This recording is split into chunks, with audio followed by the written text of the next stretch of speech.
ẹ̀yin èèyàn wa ẹ jẹ́ ká jọ jùmọ̀ kọ orin ilẹ̀ Yorùbá àwa ni ògo adúláwọ̀.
Ẹ̀yin èèyàn mi bíkíbi tẹ́ bá ti ń gbọ́ mi lórílẹ̀‐èdè àgbáláyé ẹ kú dédé àsìkò yìí ṣàlàáfíà la wà gbogbo ilé ńkọ́ ṣé àwọn ọmọ ń jẹ àwọn ọmọ mu ṣé gbogbo ẹ̀ ń lọ bó ṣe yẹ kó máa lọ. Mo kí káàbọ̀ sí orí ètò pàjáwìrì ti ọ̀sán yìí níbi tí a ó ti máa ṣe àgbéyàwó àwọn àtẹ̀jáde kan àbí méjì tí àwọn bàbá wa àwọn èèyàn wa tẹ̀ jáde ní ẹnu àìpẹ́ yìí. Mo fẹ́ rọ ọ̀tún àti òsì pé kí a fi ọgbọ́n àgbà àti sùúrù ọ̀pọ̀lọpọ̀ sùúrù kí a fi ṣe kíní ọ̀hún kó bá máa di ogun, nítorí pé tí a bá wo àwọn ohun tó ti ṣẹlẹ̀ látẹ̀yìnwá oríṣiríṣi ìṣẹ̀lẹ̀ ló ń ṣẹlẹ̀ tí kò sì yẹ kí ó rí bẹ́ẹ̀. Pàápàá jùlọ ọwọ́ tí a fi mú àwọn kíní wọ̀nyí, mo fẹ́ rọ àwọn tó wà ní apá ọ̀tún, mo fẹ́ rọ àwọn tó wà ní apá òsì pé kí wọ́n jọ̀ọ́ kí wọ́n fi èdénú bó ó bá ṣe yẹ kí a ṣe tó fi máa lójútu ayọ̀ ní kí ọ̀nà tí mo bẹ̀ wọ́n pé kí wọ́n jẹ́ kí a tọ̀ kí a bá lè rí ojútùú kíní ọ̀hún ní kíákíá. Ẹ káàbọ̀ bí ẹ ṣe ń wọlé ẹ jọ̀ọ́ ẹ máa bá mi pín kíní ọ̀hún kó kan ará ilé kó kan ará oko, ẹ bá mi pín dé gbogbo ibi tó bá yẹ kó dé pátápátá. Green to glow, YNN, Yorùbá Nation Now, Olúọmọ Adédèyè Mọ́rẹ́nikẹ́ Bọ́lárìnwá, mo kí gbogbo yín pé ẹ kú ìfọmọnìyàn ṣe, ẹ kú dédé àsìkò yìí. Ajẹgúnmọ̀ Wàsíù Monday mo kẹ́yìn náà. Ahmed Jelili mo kí yín. Sista mi Tèmi Tokes Tèmi Tokes mo bí a máa rí adé àdèlé ní náà. Mo kí gbogbo yín pé ṣe dáadáa ni gbogbo yín wà, gbogbo lè ń kọ́. Ẹ jọ̀ọ́ tẹ́ bá ti wọlé ẹ máa bá mi pín kíní ọ̀hún ká bá mọ̀ pé ojúlówó ọmọ Yorùbá ni gbogbo wa. Ọ̀rọ̀ tó wà nílẹ̀ ni pé àwọn kan wọ́n fi ẹ̀sùn kan bàbá pé nǹkan báyìí ṣẹlẹ̀, bàbá náà ní nǹkan báyìí ṣẹlẹ̀. Kì í ṣe gbogbo aṣọ náà la máa sá lórùn, ṣùgbọ́n tó bá dàbí ìbanilórúkọ jẹ́ ó yẹ kí a lè yànnàná ẹ̀ fún ara wa díẹ̀ kí a lè mọ ibi tí a ti ń bọ̀ àti ibi tí a ń lọ. Ní àìpẹ́ a ó darapọ̀ mọ́ àwọn èèyàn wa kan níbì kan àti pàápàá a ó ṣe àgbéyẹ̀wò àtẹ̀jáde méjèèjì ibi tí wọ́n ti ní pé arábìnrin wa Ṣọlá Sàlàkọ́ pé kẹ́nikẹ́ni má bàa ṣe business lórúkọ kó má bàa da òwò pọ̀ lórúkọ Ìlànà Oòduà. Ǹjẹ́ ó yẹ kó rí bẹ́ẹ̀? Ṣé kò yẹ kí wọ́n ti fi aṣọ bò ó? Ṣé bàbá pàápàá mọ̀ nípa nǹkan tó ṣẹlẹ̀ yìí? Àti pé wọ́n rọ àwọn kan lóyè ní Ìlànà Oòduà worldwide. Ṣé kì í ṣe nǹkan tó ṣẹlẹ̀ ní Yorùbá Nation, Yorùbá World Congress ló tún fi ara hàn lẹ́ẹ̀kan sí? Ìdí èyí tí mo ṣe gbà pé ó yẹ kí a fi ọ̀pọ̀lọpọ̀ sùúrù àti ọgbọ́n orí kí a fi ṣe kíní ọ̀hún kó bá lè já sí èsì rere tí a fẹ́ kó já sí, nítorí pé tí ò bá já sí èsì rere ìtìjú gbogbo wa náà ni. Ṣùgbọ́n síbẹ̀síbẹ̀ pé ká bàyàn lórúkọ jẹ́, èmi ò lórúkọ mi lọ́wọ́ sí, wọn lè bà bàbá lórúkọ jẹ́, bàbá náà àti àwọn ìlànà yàn yòókù wọn gbọ́dọ̀ bà àwọn ènìyàn wọn ní orúkọ jẹ́. A ti gbọ́ ti ọ̀tún tí wọ́n ṣe àtẹ̀jáde, a fẹ́ gbọ́ ti òsì kí a lè mọ bí a ṣe máa fi ikùn lukùn lórí ọ̀rọ̀ náà. Mo rọ gbogbo ẹ̀yin àgbààgbà ilẹ̀ Yorùbá, gbogbo ohun tó tẹ́ bá lè ṣe sí kí kíní ọ̀hún kó bá lè lójútùú kíákíá, ẹ jọ̀ọ́ ẹ bá gbégbésẹ̀ lórí rẹ̀ kí ó bá máa di iṣu ata yanyan. Mo kí í káàbọ̀ sí orí ètò yìí. Mo kí í káàbọ̀ sí orí ètò ilé ẹ̀kan sí. Ọmọlúwàbí ni mí ènìyàn, ọmọlúwàbí ni èmi fẹ́ jẹ́. Ẹ jẹ́ kí gbogbo wa ká fi ọmọlúwàbí ṣe ohun tí à ń ṣe ní ọjọ́ tòní, pàápàá jùlọ ọ̀nà tí a máa gbégbà tí gbogbo rẹ̀ máa fi yanjú. Ẹ ṣé bí ẹ ṣe ń wọlé yẹn. Mo kí í káàbọ̀ sí orí ètò tòní. Mo kí í káàbọ̀ sí orí ètò tá à ń ṣe yìí. Mo kí í káàbọ̀ pé ẹ kú ìfọmọnìyàn ṣe. Ọlọ́run àánú yóò dúró ti gbogbo wa, kò ní dójú àdúrà tiwa. Tí a bá ṣe ètò náà tán, a ó ṣe ojú òpó fún àwọn ènìyàn láti ní àǹfààní láti bá wa sọ̀rọ̀, kí wọ́n béèrè nǹkan kan tàbí ìkejì lọ́wọ́ wa, àti pàápàá àwọn tí kíní ọ̀hún tó wà lọ́wọ́ wọn tí wọ́n mọ̀ nípa ẹ̀. Màá gbìyànjú láti rí i pé a wò bóyá a lè bá kan àbí ìkejì sọ̀rọ̀ nínú wọn kí a bá lè mọ bí kíní ọ̀hún ṣe ń lọ sí. Ọlọ́run àánú, Ọlọ́run ọlọ́jọ́ òní, ọba tó ní ohun gbogbo tó dára níkàáwọ́, á fún wa ṣe, á fún wa yanjú. Ojú òní tì wá, á ṣe débi èrè. Ògo Ọlọ́run á dẹ̀ farahàn nínú ayé gbogbo wa ní àṣẹ ti Èdùmàrè. Lẹ́ẹ̀kan sí, mo kí í káàbọ̀ sí orí ètò tòní, ẹ̀yin tí ẹ ti darapọ̀ mọ́ wa. À ń dúró de àwọn tí ó wà ní òkè ọ̀hún kí wọ́n fi kíní ọ̀hún ránṣẹ́ sí wa kí a bá lè mọ ibi tá à ń lọ, ká mọ ibi tá a ti ń bọ̀. Nǹkan tí à ń retí nìyẹn. Nítorí ìdí èyí, mo bẹ̀ yín, ẹ̀yin èèyàn mi gbogbo, ẹ bá mi fi sùúrù, ẹ wá ọwọ́ ọ̀kọ̀ fi ṣàdá, kẹ́ fi sùúrù ṣe kí a bá lè tètè débi tí à ń lọ. Ọlọ́run àánú nínú ọlá ńlá rẹ̀ á sì jẹ́ kí a tètè débi tá à ń lọ ní agbára ọba Láwùrábí. Gbogbo bá a bá ṣe máa ṣe tá a máa tó máa yanjú, Ọlọ́run á fún wa tó. Gbogbo bá a ṣe máa sọ, Ọlọ́run á fún wa tọ́. Bá a ṣe máa sọ, Ọlọ́run á fún wa ní etí ìgbọ́ àti àyà àgbàṣe. Ṣùgbọ́n síbẹ̀síbẹ̀ a gbọ́dọ̀ yànnàná ẹ̀ débi pé a ò fẹ́ kí orúkọ ẹnikẹ́ni kó di ìsọ̀rọ̀ sí, nítorí pé tí a bá ti lọ ń gbá àwọn ilẹ̀ kan tí à ń gbà sábẹ́ carpet àbí à ń gbà sí abẹ́ ẹní, ó máa yọ́lẹ̀ létà, ó máa lẹ́yìn létà. A sì fẹ́ kí ohunkóhun kó lẹ́yìn fún wa. Mo ti rí àwọn èèyàn, ọ̀pọ̀lọpọ̀ èèyàn tó ti ń darapọ̀ mọ́ wa lórí kíní tí wọ́n ń pè ní ẹ̀rọ ayélujára. Bákan náà mo rí àwọn tó wà ní ibi tí wọ́n ti fẹ́ ṣe ìpàdé náà. Mi tí mọ bí ìpàdé náà ṣe máa lọ, ṣùgbọ́n ní agbára Ọlọ́run a lọ ní ìrọwọ́ àti ìrọsẹ̀ ní agbára ọba Láwùrábí.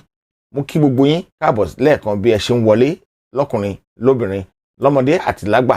Bí ẹ ṣe ń wọlé, gbogbo yín náà mo kún rí. Mo ń kí yín tológun, mo ń kí yín toníjòyè nítorí pé ọmọọba kú ni gbogbo wa, gẹ́gẹ́ bí a ti ṣe kà nínú ìwé ìtàn.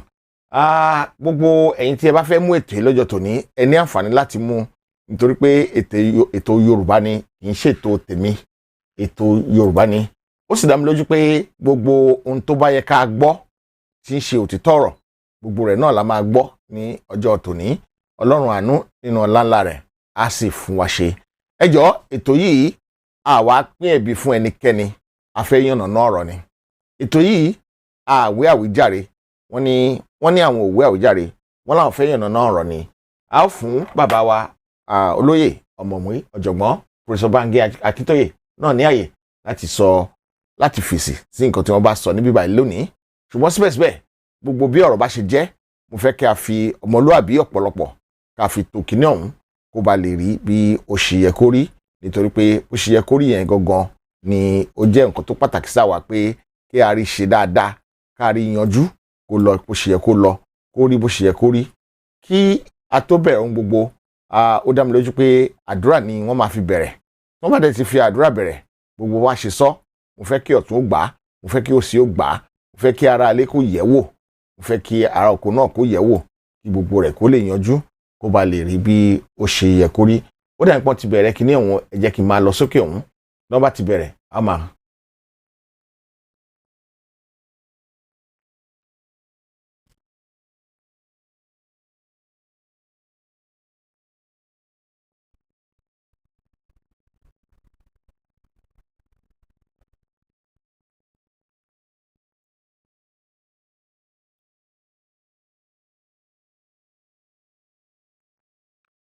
Wọ́n ti bẹ̀rẹ̀, ó dà pé wọ́n ṣe àgbéyẹ̀wò rẹ̀ lọ́wọ́ náà ni, wọ́n ń tò lọ́wọ́ ni, wọ́n ń kó papọ̀ lọ́wọ́ ni, kí Ọlọ́run ọba ọlọ́jọ́ òní, ọba aláwùrábí kó fún wa kó papọ̀ ní olódìdí. Wọ́n kí ẹ tó máa lọ, ẹ jẹ́ ká sáré dé òkè lọ́hùn nígbà tí à ń dúró de àwọn èèyàn wa kí wọ́n wọlé, kí wọ́n bẹ̀rẹ̀ ètò. Ẹ jẹ́ ká dé òkè lọ́hùn nítorí pé bẹ́ẹ̀ bí ẹ ṣe mọ̀, ìpolówó ọjà ní àgúnmòwò gbogbo ǹtajà káàkiri orígun márààrún àgbálá ayé. Tẹ́ bá ní ohunkóhun tẹ́ fẹ́ polówó lórí ilé-iṣẹ́ tiwa, àwa wà ńbẹ̀ sẹpẹ́sẹpẹ́ la wà. Owó ìdákọ̀mú la sì ń gbà fún ìpolówó ọjà, ṣùgbọ́n síbẹ̀síbẹ̀ gbogbo bí ó bá ṣe gbà, gbogbo rẹ̀ náà ni a ó yanjú rẹ̀ ní ẹ̀kúnrẹ́rẹ́. Ọlọ́run àánú yóò sì fún wa ṣe, ojú òní tì wá.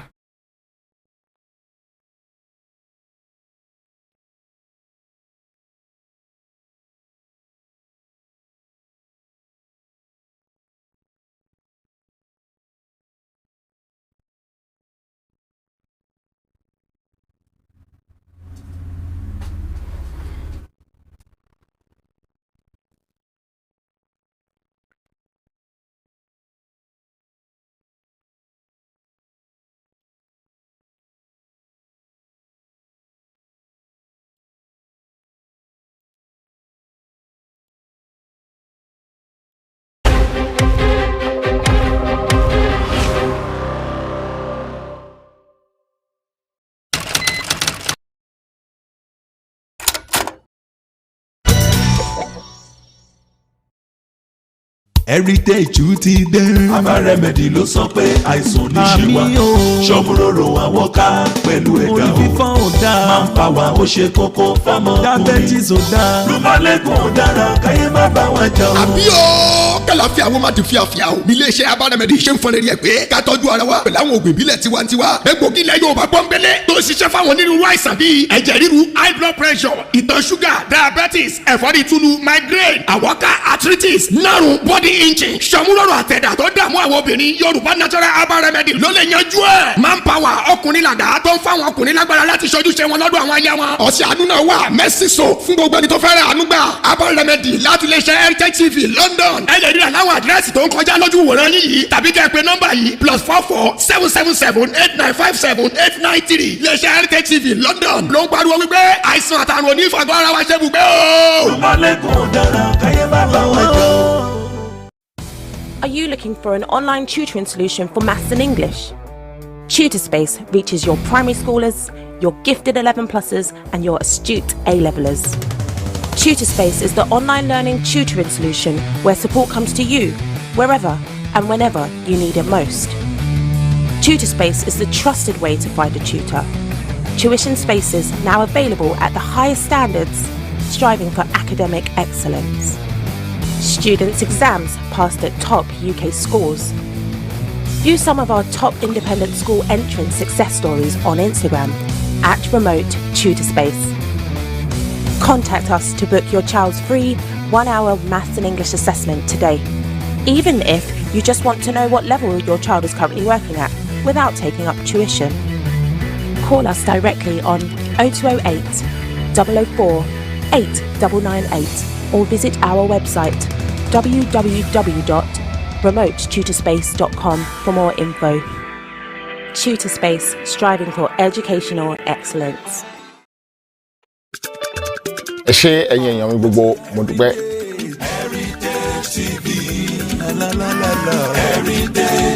Everybody in London, have you heard that Heritage Television has come up with something new? All your functions and celebrations can now be multi-camera live stream that was only reserved for the rich and famous.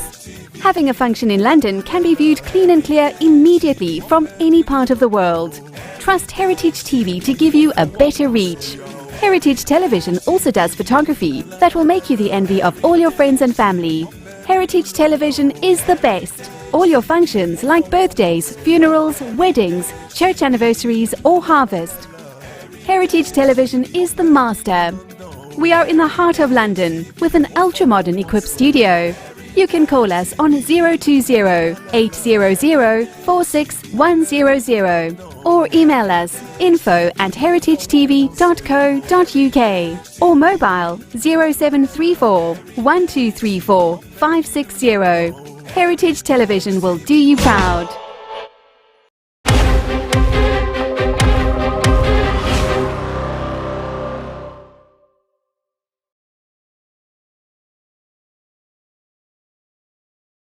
Okay. Ẹ káàbọ̀ padà sí orí ètò náà. À ń retí bí a ṣe máa darapọ̀ mọ́ àwọn èèyàn wa níbi tí wọ́n wà lọ́hùn. Ọlọ́run á fún wa ṣe, a ó lè darapọ̀ mọ́ ní agbára Ọlọ́run. Bí ó bá ṣe wù kó jẹ́, lénìí ni òní ń jẹ́, a máa rí yanjú lénìí nítorí pé gbogbo nǹkan tó bá gbà náà ni a máa fún un. Bàbá tẹ àjẹjáde kan, arákùnrin Maxwell Adéyẹyẹ, ó dàbí pé mo gbà á, àwọn náà tẹ àtẹ̀jáde kan tí wọ́n sọ àwọn ọ̀rọ̀ kan, bóyá kí n fi nǹkan tí wọ́n sọ, bóyá kí n fi tó wa létí. Ìtí arákùnrin Maxwell tí wọ́n kọ ní ìjẹta, ọjọ́ mẹ́ta sẹ́yìn àbọ̀jọ́ mẹ́rin sẹ́yìn, Adélẹ́yẹ, Maxwell Adéyẹlẹ, mo sorry, mo bá ṣe orúkọ yín pé, the Ilana of Ilana Oodua worldwide, Professor Banji Akintoye, has approved the immediate dissolution of the Executive Council of the organization in the United Kingdom, UK náà nìkan. The Ilana Oodua IOO is the umbrella body of Yoruba self-determination group within and beyond the horizon of Yoruba land. In a statement, the group said, in a bid to have a strong and united chapter of our movement in the UK, the Ilana in Council have ordered the immediate dissolution of the Executive Council of Ilana Oodua in the UK.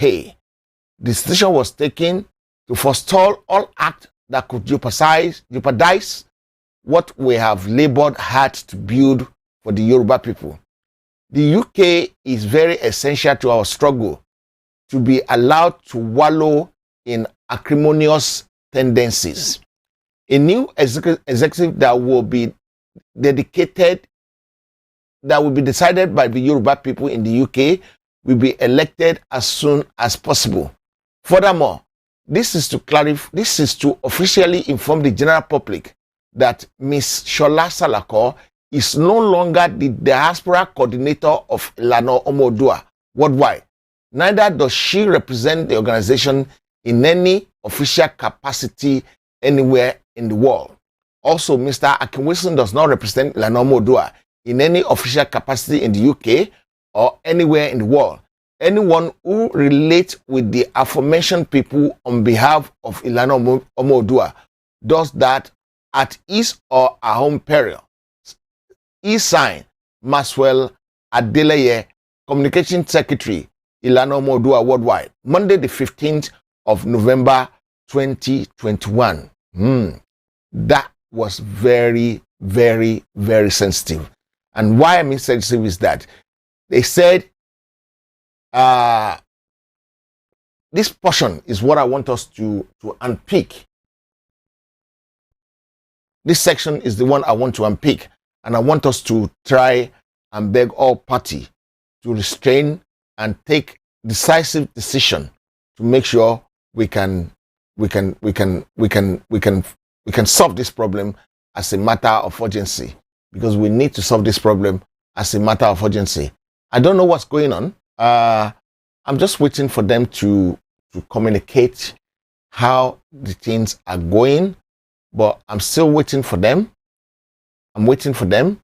I hope I've not been left out for any reason. Let me just put myself, I'm going to go back to the other side, the commercial section, where I hope they are ready for me to put an advert there, so that why I try and resolve if there's any problem with the link they sent me some few seconds ago. I'll be right back. Don't go away.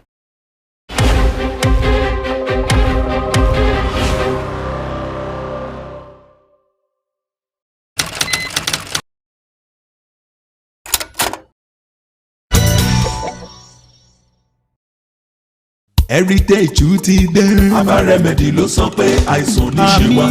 Ṣọ́múròrò àwọn ká pẹ̀lú ẹ̀dá o. Orí fífọ́ ò dáa. Man power ó ṣe kókó fámọ́ ọkùnrin. Diabetes ò dáa. Lùmọ̀lẹ́gùn ò dára káyé má bá wọn jà o. àbí o kàlàfíà wọn máa ti fíafíà o. iléeṣẹ́ Aba Remedy ṣe ń fọn rẹ̀ pé ká tọ́jú ara wa pẹ̀lú àwọn òògùn ìbílẹ̀ tiwantiwa. egbògi ilẹ̀ Yorùbá pọ́nbélé tó ṣiṣẹ́ fáwọn onírúurú àìsàn bíi ẹ̀jẹ̀ ríru high blood pressure ìtọ̀ ṣúgà diabetes ẹ̀fọ́rí túlù migraine àwọ̀ká arthritis nárùn body inching ṣọmúlọ́rọ̀ àtẹ̀dá tó dààmú àwọn obìnrin Yorùbá natural Aba Remedy ló lè yanjú ẹ̀. Man power ọkùnrin làdá tó ń fáwọn ọkùnrin lágbára láti ṣojú ṣe wọn lọ́dọ̀ àwọn aya wọn. ọ̀sẹ̀ àánú náà wà Mercy Soap fún gbogbo ẹni tó fẹ́ràn àánú gbà. Aba Remedy láti lè ṣe Heritage TV London. ẹ lè rí àláwọ̀ àdírẹ́sì tó ń kọjá lójú wòran yìí tàbí kẹ́ ẹ pè nọ́mbà yìí +44 777 8957 893 lè ṣe Heritage TV London ló ń pariwo wípé àìsàn àtàrùn onífàgọ́ ara wa ṣe bùgbé o. Lùmọ̀lẹ́gùn dára káyé má bá wọn jà o. Are you looking for an online tutoring solution for maths and English? Tutor Space reaches your primary schoolers, your gifted 11+ers, and your astute A-levelers. Tutor Space is the online learning tutoring solution where support comes to you, wherever and whenever you need it most. Tutor Space is the trusted way to find a tutor. Tuition spaces now available at the highest standards, striving for academic excellence. Students' exams passed at top UK scores. View some of our top independent school entrance success stories on Instagram at Remote Tutor Space. Contact us to book your child's free 1-hour maths and English assessment today, even if you just want to know what level your child is currently working at without taking up tuition. Call us directly on 0208 004 8998 or visit our website www.remotetutorspace.com for more info. Tutor Space, striving for educational excellence. Heritage TV. Heritage TV. Everybody in London, have you heard that Heritage Television has come up with something new? All your functions and celebrations can now be multi-camera live stream that was only reserved for the rich and famous. Having a function in London can be viewed clean and clear immediately from any part of the world. Trust Heritage TV to give you a better reach. Heritage Television also does photography that will make you the envy of all your friends and family. Heritage Television is the best. All your functions like birthdays, funerals, weddings, church anniversaries or harvest. Heritage Television is the master. We are in the heart of London with an ultra-modern equipped studio.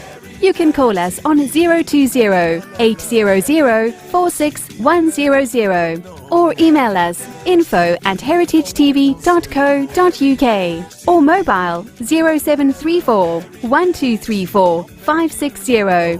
Heritage Television will do you proud.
a máa rí kíní ọ̀hún ṣe náà là ń lé káàkiri ọlọ́run àánú yóò sì gbà fún wa ní gbogbo ọ̀nà ní dojú àdúrà tiwa.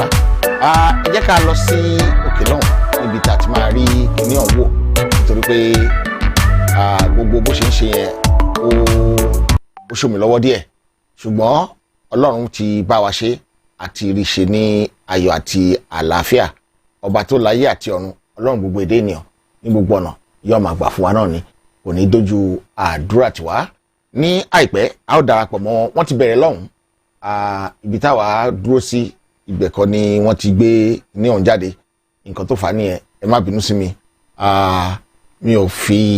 mi waste time yín iye pé mo fẹ́ waste time yín ṣùgbọ́n ní ìṣẹ́jú àyá a máa darapọ̀ mọ́ ní kíákíá ká lè gbọ́ nǹkan tí màmá wa fẹ́ bá wa sọ tí wọ́n sọ̀rọ̀ lọ́wọ́ nítorí pé mo fẹ́ kí kíní ọ̀hún yé mi wá padà dáa ẹ ṣé. We have been at this now for quite some time trying to get Baba to see. You can see the number of groups we mentioned that we had to start disowning them to get them out of the way.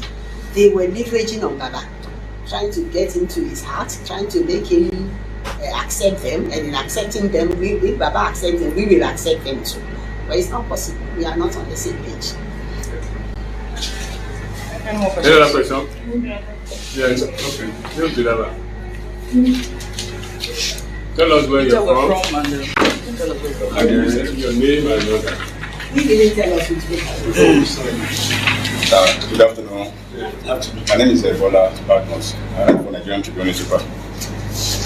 Please, from the last paragraph, I want to let me read it out.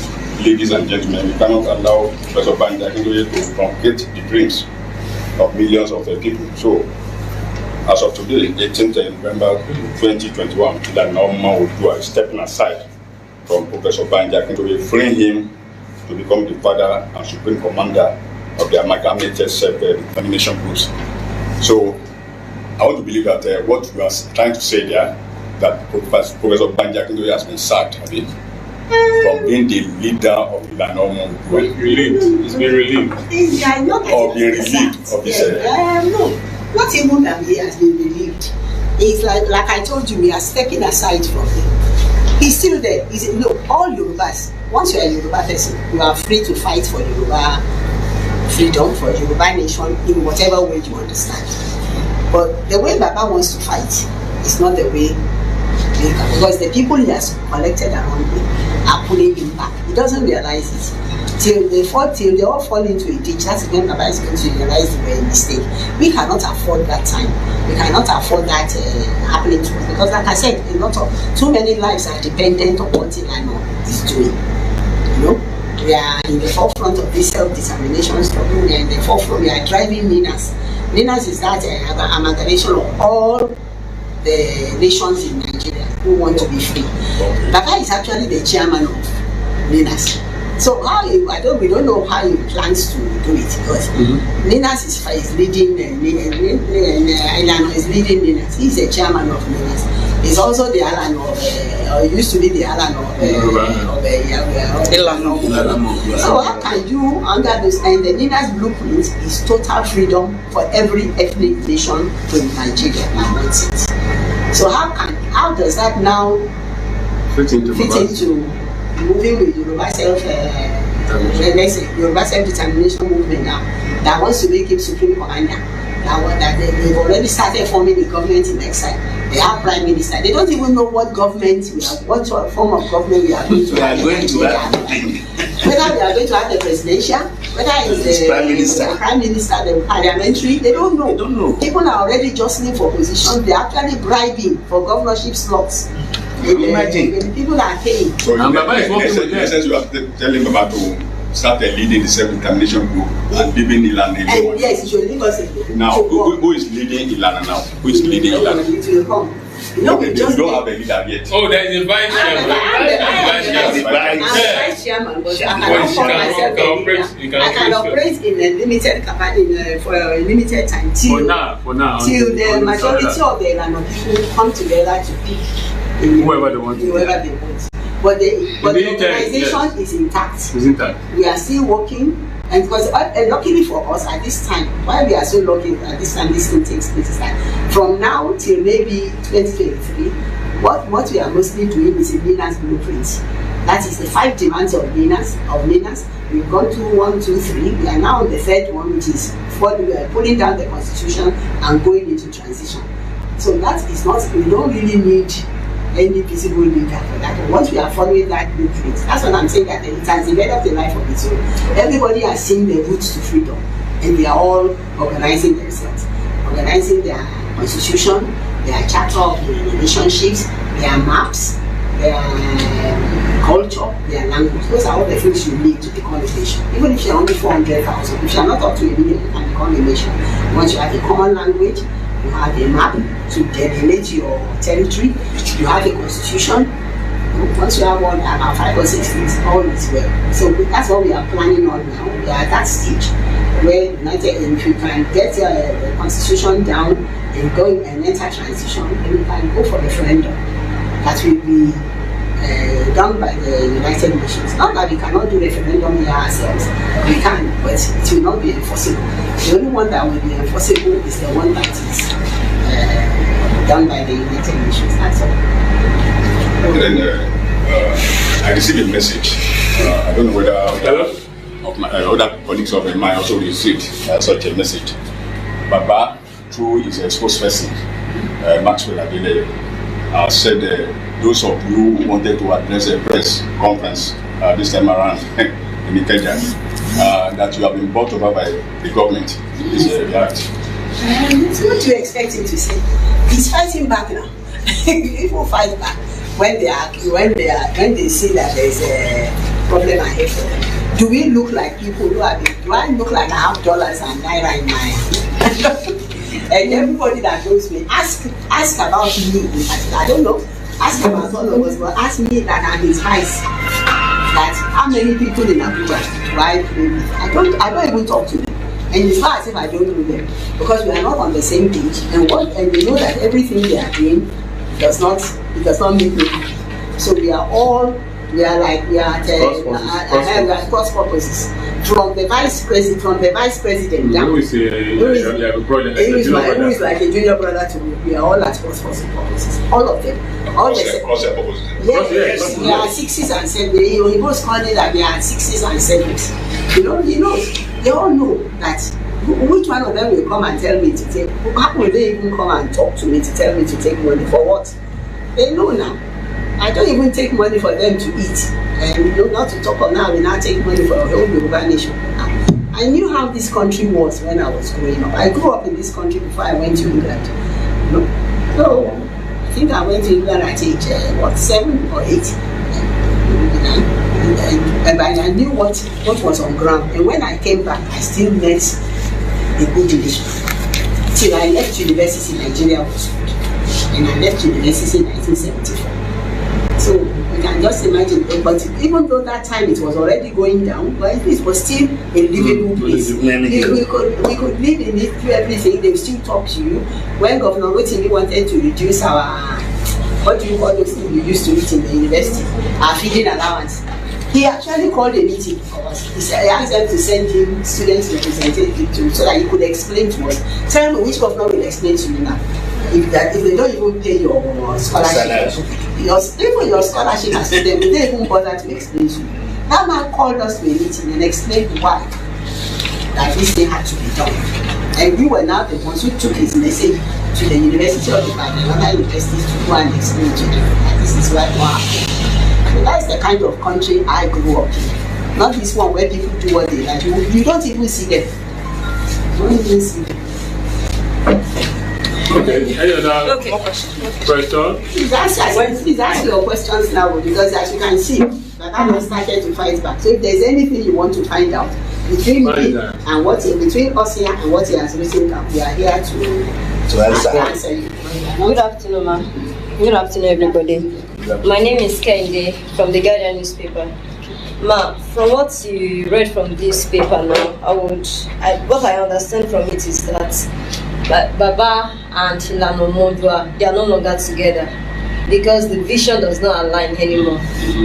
Then number two, what Ilana Oodua stands for is that they want to liberate from one Nigeria, while Baba is trying to bring Nigeria together. So you cannot. That is. Can't work together. Right. Thank you very much. And then because you are a twin, you have double intelligence. Thank you. And so you also mentioned some financial aspects where some people are taking money on behalf of Baba directly or indirectly. So, and it is affecting the name of the Ilana Oodua. Thank you. And you can say I have no proof, but there are allegations. And when allegations start to fly around like that, it becomes a problem. And it has now affecting us in the sense that when we now need help, you that you have heard that Ilana is taking money, Ilana and their principal is taking money. We ask you to give us 10 million, and will you give us? You won't give us. I say they just go and spend your money. Of course. And then it ruins our integrity. But we have no proof. Because people say, they say. But we have asked Baba has not responded. Yes. I want a clarification. Yes, Ilana. Please, I want a clarification. I want a clarification on this issue. The Ilana Oodua. Is it separate? Oh, Ilana Oodua. Is it a different from Ilana's? Yes. What is the difference? The difference is that Ilana is the difference is that Ilana is a Yoruba group. It's a Yoruba self-determination group. Only Yorubas belong to it. Ninas is a conglomeration of Yorubas, Igbos, Midwest, Delta, Chief, Benue, Araba, all the states, all the places they call themselves Lower Niger Territory now. That is including Akwa Ibom, it is what is what we call Ninas, Ijo, Ogoni. We decided to work together because you see, when you have a country where the constitution is so total, it gives the government full powers over you. If you, as Yorubas, decide you are going out, they will criminalize you. They will say you are a criminal, they call you secessionist, separatist. They won't call it self-determination, which is actually a legal right that the United Nations gave to all nations. This one that has been kicked, that killed people yesterday, was 2 days ago in Cameroon, Ambazonia, they were also part of this self-determination group, but they kicked them out because they got involved in violence.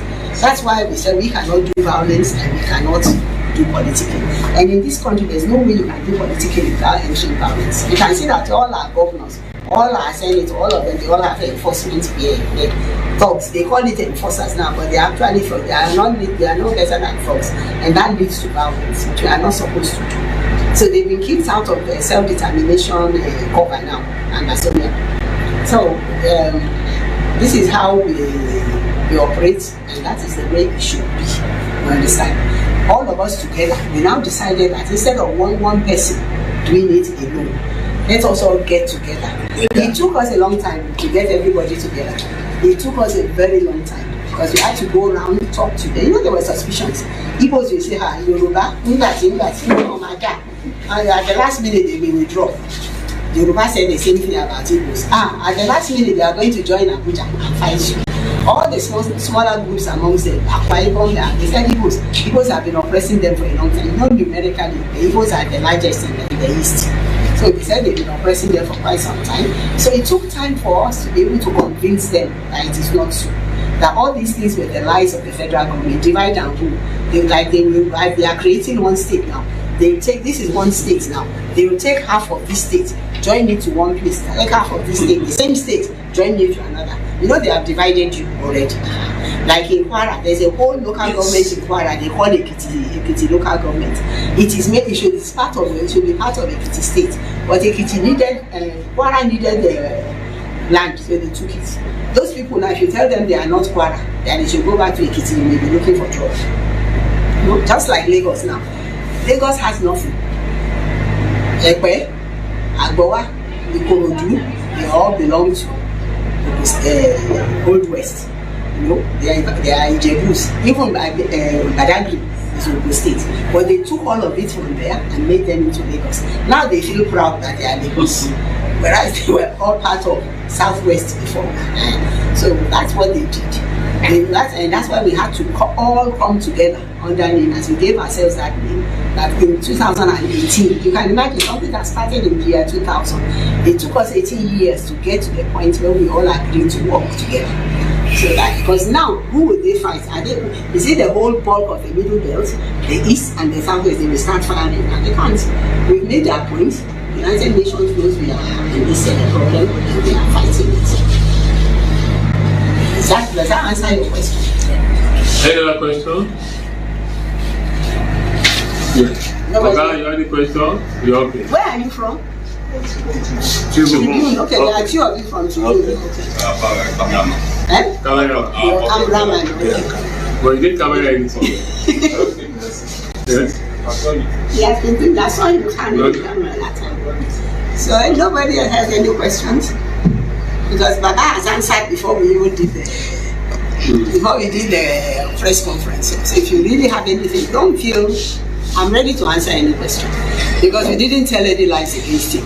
If I might read a question from comments going on the screen here, there's a lot of allegation that one, they don't know you, and secondly, you are working for the government. I don't know, but I accept that they may not know me. I accept that they may not know me. Not everybody knows me. Who asked the question? Oh, I don't know. It's from the crowd. It's possible they may not know me. Not everybody may know me. But I am not working for the government. As I've said, I'm not friends with the government at all. Let him go. Let him go. Or go to the toilet. You have people. Don't enter toilet. I don't know why they would assume. I don't know why people assume government pays you all the time. Maybe it's what they are doing. Maybe government has paid them, so they assume government is paying us too. Government has not paid me. And as I said, from Oshibanjo down, there's none of them that I'm friends with. So, no, none of them. They're asking if Baba is still in Ninas. Well, yes, he's still in Ninas. Until he decides he's not following our blueprint anymore. Okay. All right. Basically, most of the questions here are majorly emotions. Emotions. Yeah. Give us an example. There's a lot here. Okay. Some have accused this as a betrayal. Some have said it's a government-sponsored movement, and a lot have said this is a fake, that is not validated, that this is not a valid set of people. And then someone here says that Baba Akintoye brought you guys into the struggle, and now you want to edge him out. I would really like you to address that now.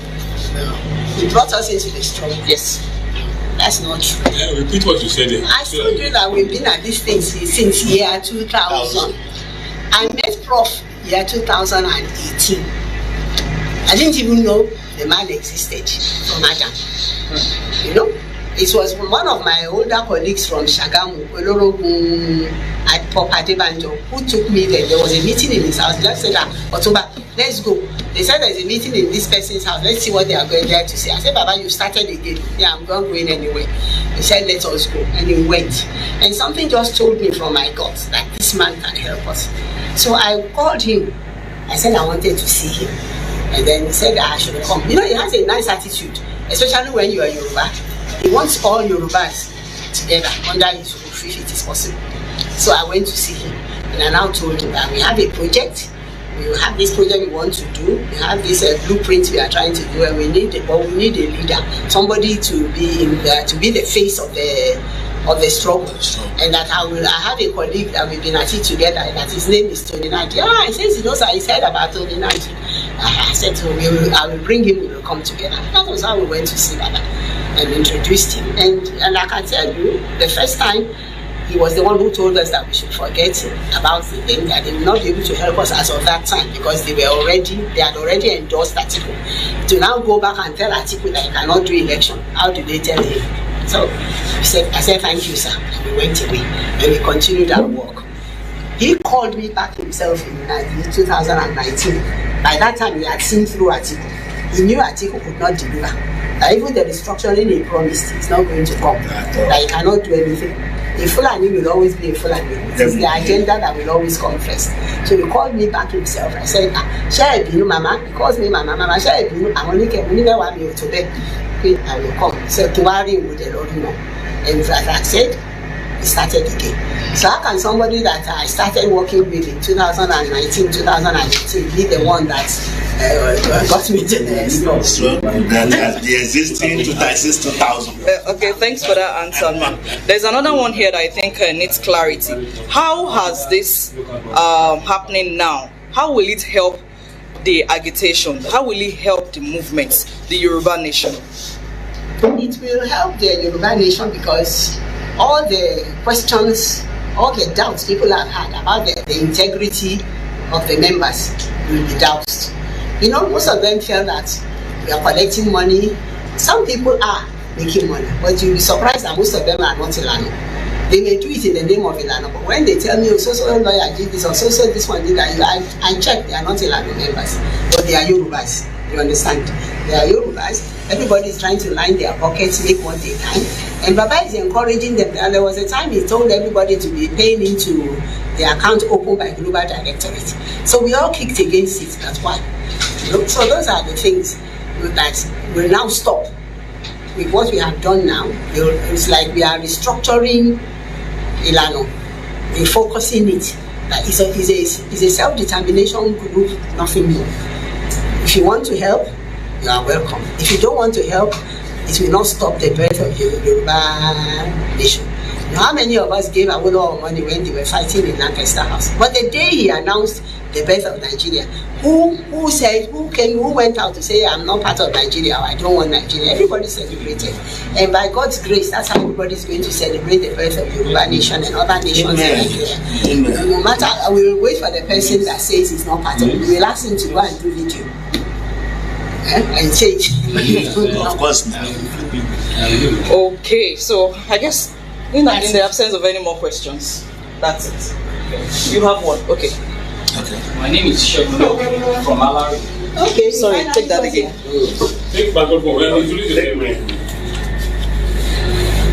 Good afternoon. My name is Shegun from Alari. Though I've been around for almost 30 minutes ago. Been waiting outside, trying to get in touch. Ní kékeré ní kúkúrú ṣe lè bá wa ṣàlàyé gbogbo nǹkan tẹ́ sọ ní Yorùbá. Kẹ́kọ̀ọ́ bá wa summarize kékeré. I've already apologized before you came here. Okay. That's that's why you need to listen to him on his own platform. Even if just 2 minutes. Because you're okay. You people just even the message this percentage on the Bible, I had to read it about 4 times.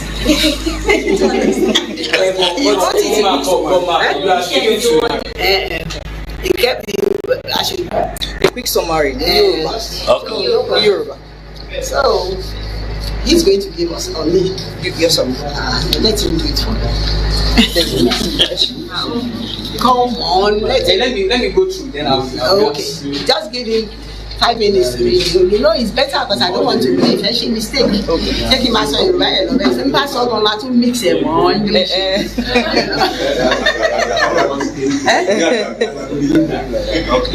So I can pass why you walk in like law school or English. What about kneeling by your man when you pay Yoruba? I told you, say it in English. So it's one more Lara. Not to worry. I think we're waiting for. Oh my shit, we'll do a good job because I don't even know where to start from.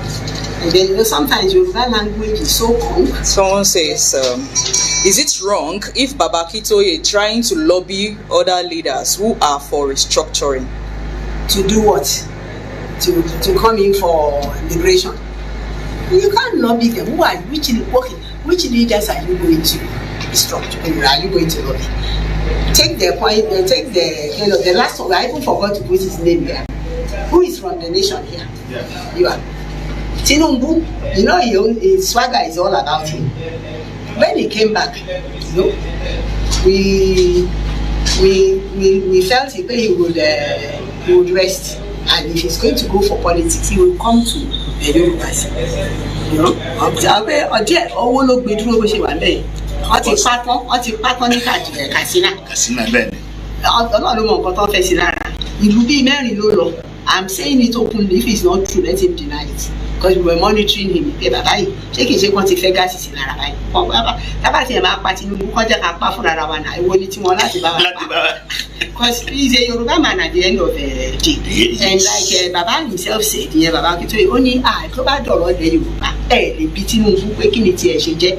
Because for 8 years, he fought Obasanjo to a standstill lórí ọ̀rọ̀ Lagos State. So ẹni tó ti ṣe yẹn, you can never worry pé ńgbà tó face Yorùbá, he was a more successful politician than ńgbà tó move lọ sí Abuja tó lóun fẹ́ bẹ̀rẹ̀ sí ṣe náà. He did better in Lagos. And me personally, you will work for him. Tell him that the lady who spoke to him when Kabiyesi turned 50 years on the throne in Kabiyesi's palace in Ijebu, because I live in Ijebu, most of them, sir, it's only about 1 month, according to his official age. He's 1 week, he's March 29, I'm April 5. When he sir, he became Balwe. We are your first line of contact. Anything you want, start with us. Convince us. We will stand with you.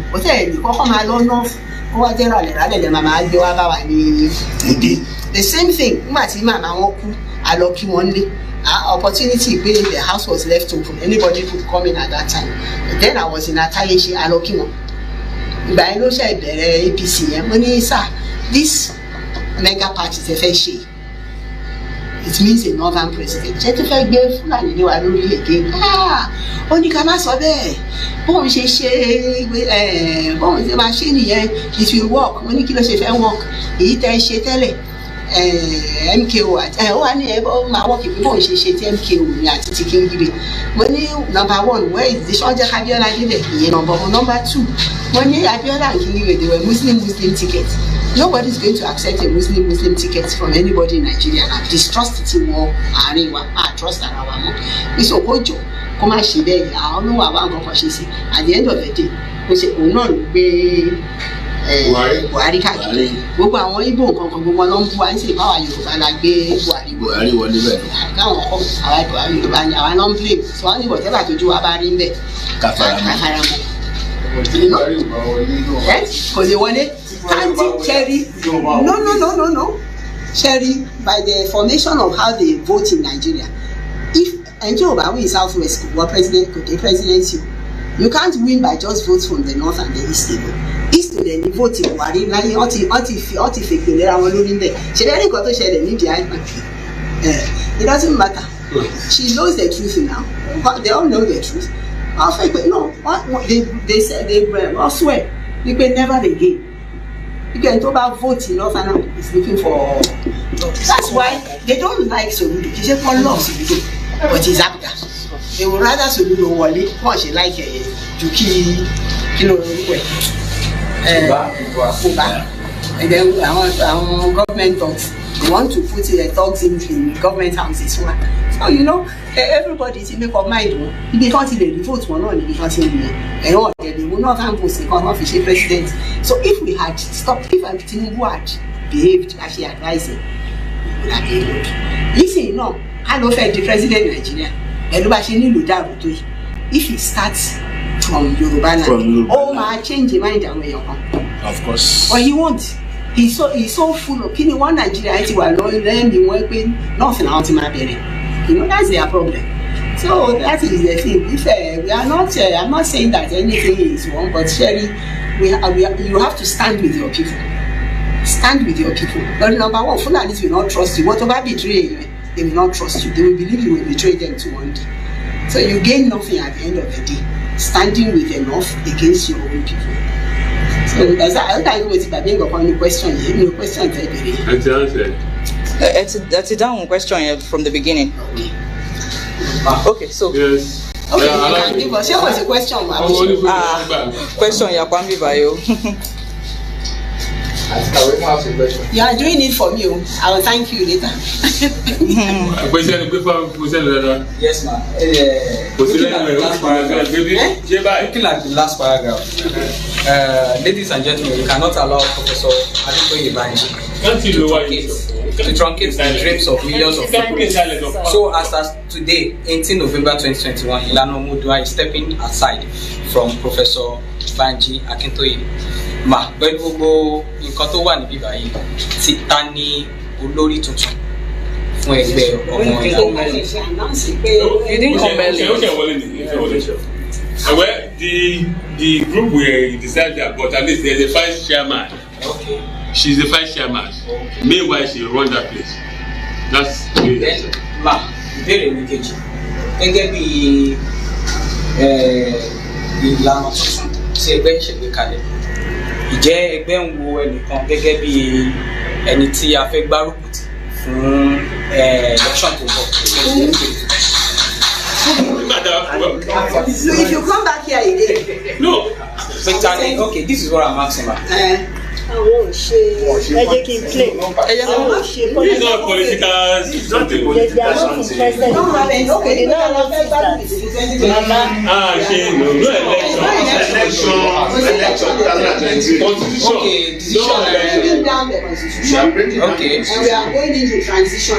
Probably South Africa should shake for like 3 years. That's the kind of thing we are going to have. We are going to bring down the constitution, but all political actors will stay in place because anarchy now to our day free of charge. Bí àwọn ẹgbẹ́ Afẹ́nifẹ́re ṣe ń jà fún píkà tuntun ní ẹgbẹ́ Ilana Oodua sọ pé but anyway, very not this way for she to about it. You are not following news. No, sir, we are together. So and they are still saying no, Baba has released many messages. No, we are together last week. They are still saying restructuring. So they're going up and down. Yeah, I think I go last week. That means they're going up and down. Up and down. Yeah, take. I'm sorry for this. Thank you very much. My name is Prince Adi Johnson. One of the campaigners for Yoruba Nation. I'm a member of Yoruba Nation now, and I'm also the Lagos State coordinator for the Yoruba Nation Christian Association. I'm sorry for the calls. Some of the members were calling me. Now, actually, as one of the campaigners for Yoruba Nation, I will confess that I'm not happy what I'm hearing today. And the reason is that we in Yoruba Nation struggle are following looking at Ilana as the umbrella body for all other Yoruba Nation associations, organizations. Yes, that's it. And we'll be looking at Baba as the father of everybody. Actually, I came to know Ilana through Baba because I used to watch him on YouTube and some of the social media. But I've been seeing Mommy too. Anytime you're having meetings, I've been seeing you. And all of us have been giving that respect everywhere. Even when you talk about the media, whether the print media or electronic media or TV, whatever, everybody talk about Baba. And when you talk about Baba, it's like Baba is synonymous with Ilana. That's the way we know it. And I've thought maybe Baba was even the one who started Ilana. I also like was in one group before Yoruba World Congress something. So I've been following all this thing for long. So sharing this today, actually I'm not too happy what I'm hearing because we a lot of us that who have been on the field, I would say that we are on the field. When it comes to Yoruba nationalization, we're on the field. We move around and talk to people. And what some of them have to know is that when you people are even together like this, there's no form of unity. Yoruba don't come together, they are not in agreement. By the time you don't have Yoruba nation, somebody has that question, what's going to happen? I think that's what brought somebody asking that question. So I would have loved if it's possible to be a total reconciliation. Is that okay? I don't know, like you said, you've been going through all this before now. I would have loved that situation because we see Baba as a figurehead to all Yoruba nation campaigners. I don't want to call the word agitator because I had one English language recently and say it's not good to call agitators, but rather campaigners. So I would rather say campaigners. So I don't know if that's possible because with what this press conference today, I won't lie to you, it's going to cause a lot of challenges to a lot of people. And after today's press conference, you're going to be seeing a lot of comments all over the places. I'm a social media person. I run KSN Media, and you're going to see a lot of people be commenting on the different media today because of this. So is it possible to be a constellation? Because I won't lie to you, we love Baba. We know there's principle in everything, but we love him and we appreciate him. Thanks very much. Okay, thank you very much. I hope we respond to that. I think this one is better.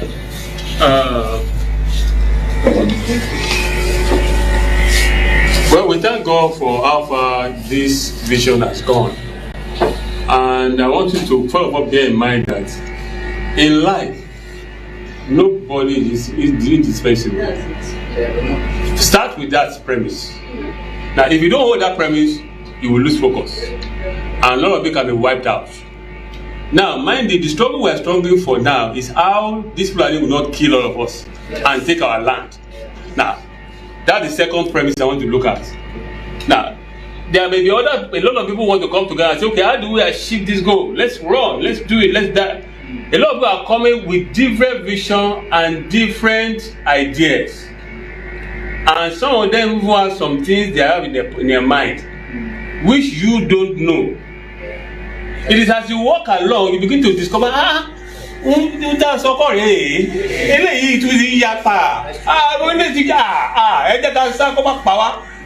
is where we are now. Unless one wants to go and die, then that reconciliation will work. So if you want to reconcile and go and die, let's choose. Do we choose that?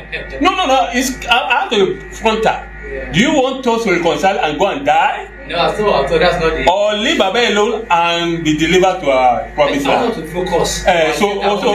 So do we go and die or we go to the promised land? We to get to the promised land. Okay, then leave Baba alone. Thank you. Very God bless you. Leave Baba alone. Do we have more questions? Okay.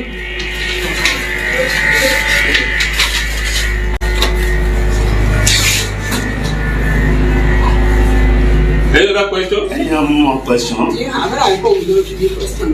He's waiting. And some questions on the platform. Well, I have not seen any. Yeah, okay, go ahead. It's not like a question. What I want to say is that me too, I'm a concerned. Don't worry, I'm a very concerned person too with all these things that is going on in our nation. I mean, no. Okay, that's fine. But it's covering others. After all these things, I feel people studied what happened in 1960s because me, I'm a fan of reading. That was brought up at no. Just voice. It's just voice. People can't hear. They're saying they cannot hear your question. Okay. So this is a off camera. All right. Okay. So that's why I say that.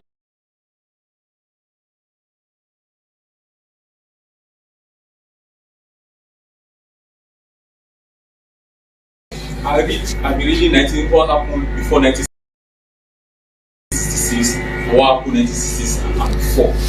I've been reading a lot of mistakes and what happened. Now, with what is happening in Nigeria, we are going back like one back. I say we are going back 50-something years back again to what we did not solve then.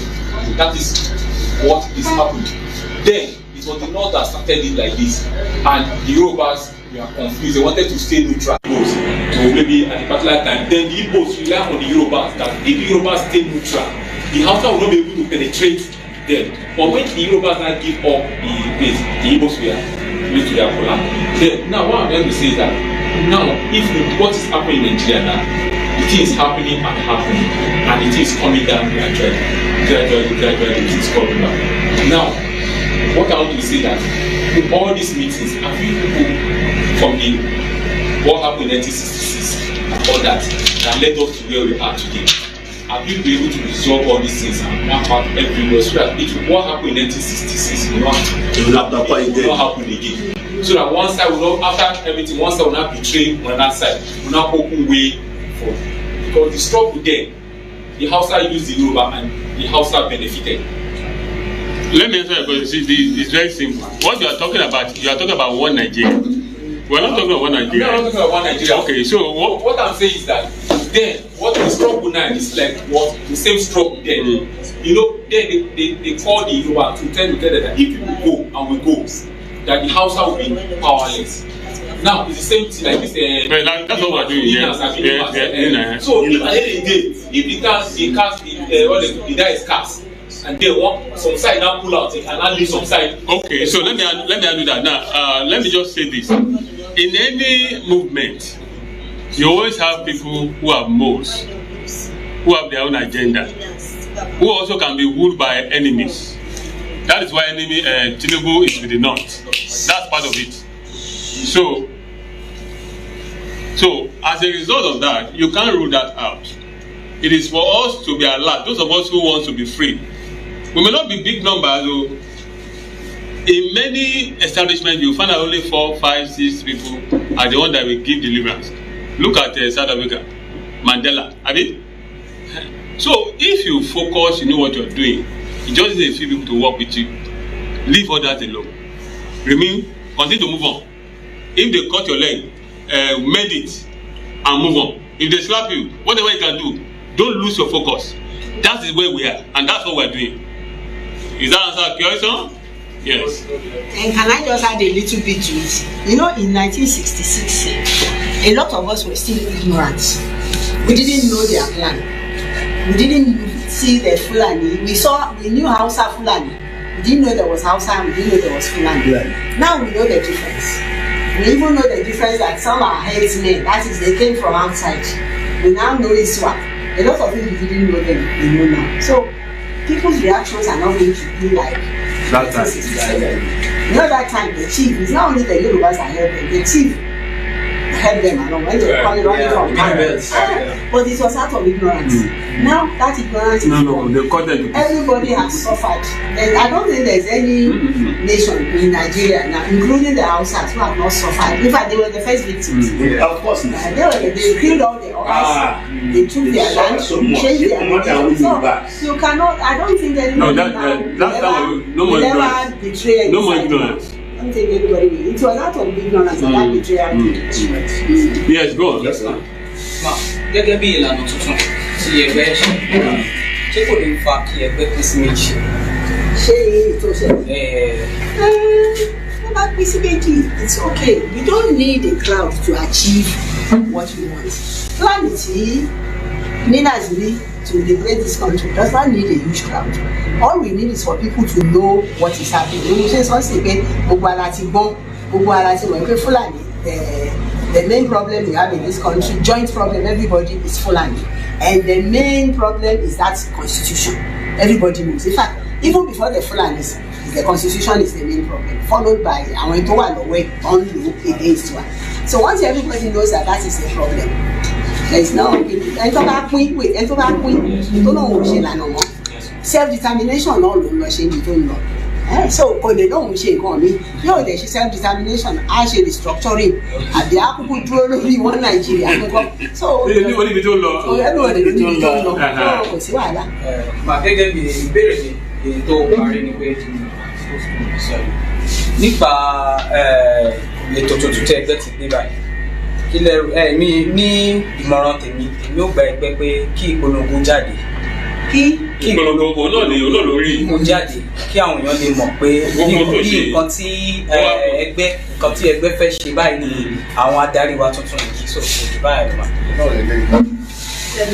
Ṣé kí ní ìtòrí pé a fẹ́ gba position. We are movement for to save Yoruba nation. Nǹkan tá a wà after. And we don't need a leader. Nígbà tẹ́yìn yẹn tẹ̀yẹ ọmọdé tẹ̀ ṣe ń sàtì ṣán wá dídá yín títí ṣán rí. Àbúrò ọ̀ṣà àwa títí wọ́n tún pè ẹsẹ̀ ń dídá yín wá káwọn báwọn negotiate àwọn ẹ̀ láwọn ò ní dídá. Wọ́n ní àṣìbù tó bẹ́ẹ̀ àṣìbù. Ẹ̀yẹ máa wò ó mo ṣe ń bèrè I always use Awolowo and co àwọn Zik as an example. When they were going to Lancaster House mélòó náà àwọn bàbá wa lọ́mọ nǹkan tó lọ ṣe ń bẹ̀ wọ́n ọmọ náà. They didn't know akọ̀rí kan lọ èlò ní òtí ẹ̀mọ́ wọ́n kúrò they came back after several years àkọ́kọ́ gba self-independence from self-independence àgbà national independence. Japan tẹ̀rí yẹn everybody ní Japan tẹ̀rí ọmọ mẹ́jọ àwọn eight young boys ló Japan nìyẹn lọ́ní yàtọ̀ àwọn jẹ lọ́wọ́ China yìí ti pọ̀ they were under China before wọ́n ní láíláí àwọn máa kúrò yẹn and they left see Japan today now So ẹ̀yin tẹ́ máa dìde nìyẹn jẹ́ ká dìde lẹ́yìn kápípà yìí tí ó lọ sí nínú kó lọ kápípà jẹ́ kó dìde. You are the youth of tomorrow. ẹ̀yin leader ẹ̀yin làwọn ń jà fún yín ni. àwọn ń jà fún yín ni. You are ẹ̀yin lọ́lá wa. You will inherit this land lágbára Ọlọ́run, and after you, your own children too will inherit it. Wonders for one share abroad here. How about done? Anyone separate Chinese twins? Why can't they come out here and do it? When must they go and do it? Nilu. All these wonders they are performing in other people's countries. Why can't they come to Nigeria and do it and give us that joy, give us that pride? Come on, they don't see them as number one citizens. They are still second or third class citizens. Because in England, I grew up amongst them. Let me give you one example. What I saw. 12. But I was to school. I said, "Oh, you can't go on paper for America. Only I might love for a night with Princess Anne at one of these beautiful hotels. So I look on my hand pick one set the exam for one with a pass. So I come on there no tell you I'll join one taking one. Kilo day. And black colored not any black when the colors are not allowed here. And she not finishing no black cap or padasini. I'll enjoy any moment, pay princess in a form of banning. But you will tell it to so mommy, madam alone, only one you pay, one more banning, you are not new, you know, BSc. That was the day I knew I was a princess myself. And no, that's the kind of things that boys will do to you anytime. So that is why you need your own country. Káwọn ọmọ wa náà ọmọ kan ṣe gbogbo àrà kan bá fẹ́ dá kọ́ máa dá as Nigerians. Káwọn náà máa wá kọ́ máa wo the wonders of the so-called black land of Yoruba land. So that's my thing. Any other question as a round off? Any other question? Ó yá ó máa sọ sọ Yorùbá kan tó wà nínú ẹ̀ ó lóun máa translate fún wa. I know what ló máa ṣe fún wa bí. Ó lọ kọ́ pé ó máa lọ kọ́ lọ́fíìsì. Yeah. Is up from well, one house. Lórí nǹkan tí a gbọ́ lé ní ó jẹ́ nǹkan tí ó dùnyàn lọ́kàn. So mo rò pé now state tèmi why how much of àwọn èèyàn tó wà ń ta tó ti believe pé okay this is our father he's taking us to our promised land but all of a sudden agbọ́n pé nǹkan bá ìṣẹ̀lẹ̀ gẹ́gẹ́ bí àwọn state coordinator wa ní kò ṣe sọ as a young can coordinator we need to know ta ni àwọn ẹni tí bàbá tẹ̀lé tó jẹ́ bí a group tí wọ́n affect movement for us to be more careful for the future purpose. Oh yes. So because now nǹkan tó ṣẹlẹ̀ yìí ń sìn ó máa wá dùn ọyàn kan lọ́kàn wọ́n wọ́n comment tó máa make bẹ́ẹ̀ very and ọ̀hún mi ó máa fún ọ̀tá lọ́rọ̀ sọ ni ọ̀dọ́ ní sọ pé àyùbó lè lọ ẹnu ò lè kó àdúrà wọn máa sọ pé àkọ́tọ̀ wọn ti ṣe lọ́sẹ̀ nígbà but now let us know what was the cause so that we can use it to educate the people outside. Ìkíni nǹkan tó ṣẹlẹ̀. Wọ́n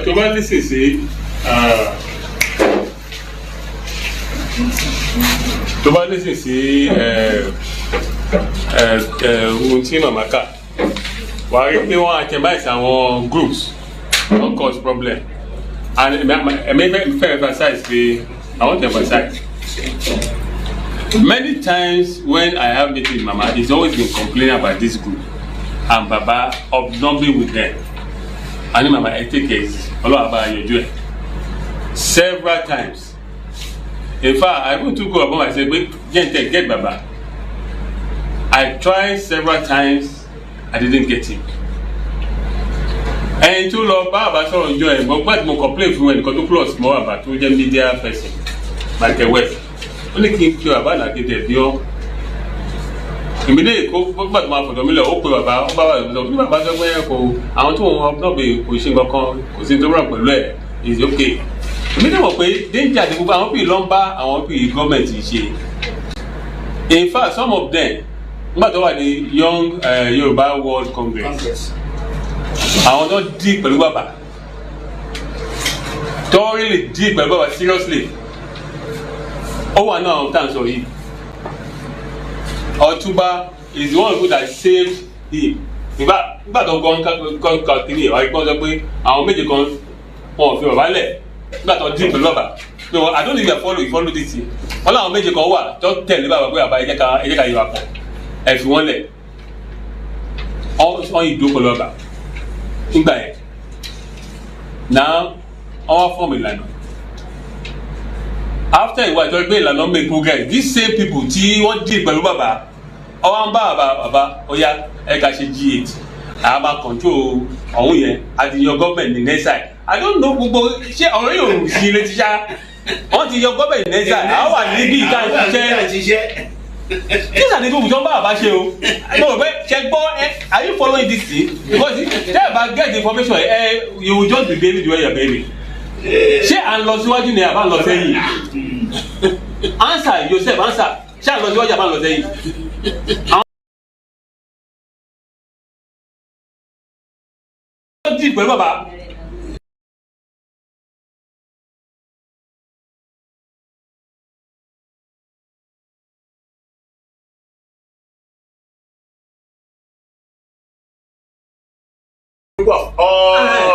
Hey, go Yonka. Where do you register? Where do you register? Register as what? I see. But I think register under Ilana. Under Ilana register. Everything's on there. G8 kó àwọn ọjọ́ náà wà lá máa jó lórí Ilana. Is it possible? Are you hearing anywhere? Pé Ilana ẹ̀yà èèyàn bíi méjì kan wá jọ G8. Don't represent Ilana under G8. So you will not be overall. Which is not possible. Ó dẹ̀ kò mú sẹ́yìn létí kò mú sí létí ó dà kó dùn wọ́n létí. Ó dùn wọ́n létí.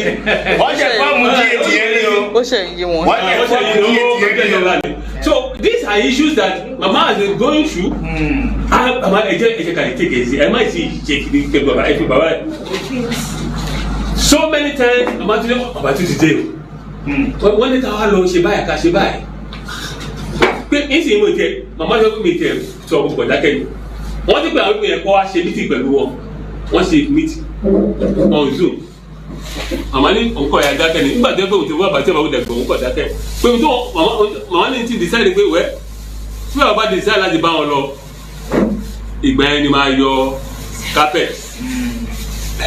Pé kàṣà yìí máa wò ná. Unfortunately they try. Wọ́n ní meeting kan ní bàbá kọ́ wá jẹ́ olórí àwọn kọ́ wá announce fún òun ní chief commander or whatever. So ìyẹn ni bàbá màmá dúró dé pé ok tí bàbá ti announce pé òun ti jolórí wọn lẹ́yìn ó lè pé ayagbara lọ wa jẹ́jẹ́ kó bá wọn lọ. But he played a smart game. See, there are a lot of details you would do because I think you do. He plays but he just showed up at that meeting. Kọ́ni gbọ́ bẹ́ẹ̀ meeting bọ́ kò ṣe small thing ó dẹ̀ yẹ kó bẹ̀. Ó wá dùn àwọn ìgbẹ́ bàbá dẹ̀ já wálẹ̀. Bàbá òyìn so gbogbo eléyìí ti happen èyí tó happen the one that break the camel's back òun ni tó happen ní wíìkì in fact normally today I will not have entertained this kind of meetings because it is important. Bàbá kọ lẹ́tà wọ́n dẹ̀ sack àwọn méjì tó wà important globally for Ilana. Ṣọlá sáà I'm sure you know Ṣọlá sáà kọ. Oh okay you right.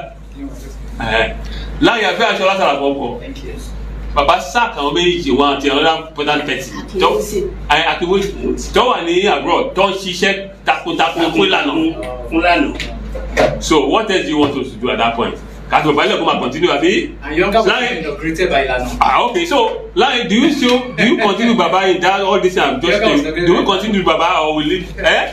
We should continue. No, okay. So that is the point. I have a question here, and I think it's important you take it. Okay. Who is Shola Salako, and how has she been beneficial to the struggle? Shola Salako is a Yoruba girl, half Eko, half Egba, I think, who was sent to England at a very early age. Which is part of I think the problem to ní pẹ̀lú àwọn bíi bàbá pé ó ń ṣe bí òyìnbó ara complaints bàbá ní pé kò ṣe bí ọmọ Yorùbá kò àgbàlagbà bá sọ̀rọ̀ kò mọ kí ṣe ọmọ òyìnbó ṣe ṣe when they talk to you as if you are so yeah basics wẹ̀ but there is nothing we can do about it. Then ṣé wàá rí nígbà tí ọ̀rọ̀ nígbà tó máa join ní kini struggle she joined as far back as Yolicom Unicorn was before 2018. So àdìjọ wá sẹ́kọ̀ọ́ àdìjọ ṣe leaders ni, you know.